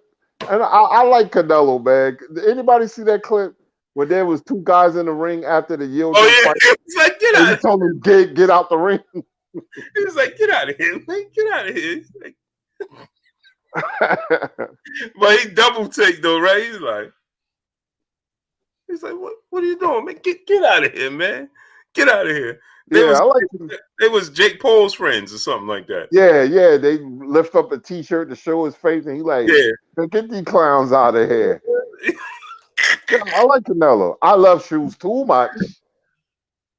Too much, Blue. Too much. I love shoes. Yeah. That's what Canelo said. Oh, man. I love shoes too much. Canelo is hilarious, man. You saw what he just said, right? He said Billy Joe Saunders need to stop worrying about the judges because I ain't going to need them anyway. Yeah. I'm telling you, man, he's a breath of fresh air, man. When I see a video with Canelo, I click it. I ain't gonna be a hypocrite because he breathes life into boxing. Boxing is life, and life is boxing. That's Canelo. Oh man. You know, he appreciate Muhammad Ali, Sugar Ray Robinson. He has posters of him where he works out at. So he respects him, and you know, he to me he's funny. It's unintentional humor. That what makes it funny. Yeah, he told Sanders he ain't gonna need the judges. He ain't gonna need the judges anyway. Hey, remember? At least he honest. Remember at the end of the Floyd fight when the judge said it was a draw, he was like, "Oh, that's not right." Remember? Yeah. Oh, that's not right. Yeah. He was like, "That's not right. No, that's not right." SG, my brother in the super chat, he said Floyd avoided Mosley until he was old. Clearly, young fella. Because I know you're young. No. Clearly, young fella, you need to go do your research. Suddenly, I like to leave your island. One of my favorite scenes. He said, hands, man. Suddenly, SG, I like to leave your island. I'll be too busy looking good. Well, what was you looking for when you attacked my guards? He said, I was out there, but I wasn't the only one. I love that. I love that scene, man. I was out there, but I wasn't the only one. Man, you come straight out of a comic book. Man, SG said Floyd avoided Mosley till he was old. You must not have heard Shane Mosley say, I got a toothache and I got to go on vacation. I got a toothache. And you know what a good fight is? You know what a good fight is? You know what Floyd should do? He should fight Margarito. That would be a good fight. What was his name? Larry Merchant? He said, but the fight we want to see is you versus. Yeah, some people say he ducked Margarito. I was like, these people don't know what they're talking about No. because Floyd wanted. Floyd got $8 million to fight Baltimore. They offered him $8 million to fight Margarito. He said, no, the fight is worth more than that. They tried to stiff Floyd, and he was like, forget it, no fight. So anyway, you know, people got to do their homework, man. Shane Mosley said he had a toothache. He needed to go on vacation. Come on, man. Ain't nobody wanted to smoke with Floyd at that time. He's too big of a risk. He wasn't a star yet. Right. Mosley was at one time a bigger star than Floyd. That's why Oscar and Shane fought. Floyd wasn't even thought of. Yep. Casimero, Prince Nassim Ahmed, he called all of them out, and they was like, nah.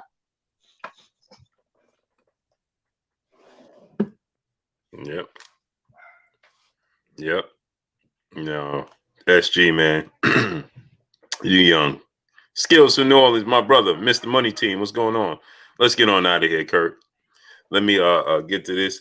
Before we leave, man, go subscribe to my brother, Terence Bailey Sr. on the mic with Terence Bailey Sr.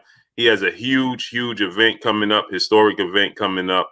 It will be July 5th. That's the Monday following the 4th of July. The 4th of July, it falls on a Sunday this year. It falls on the weekend, the 4th of July. So make sure you go and support my brother, Terence Bailey Sr. on the mic with Terence Bailey Sr.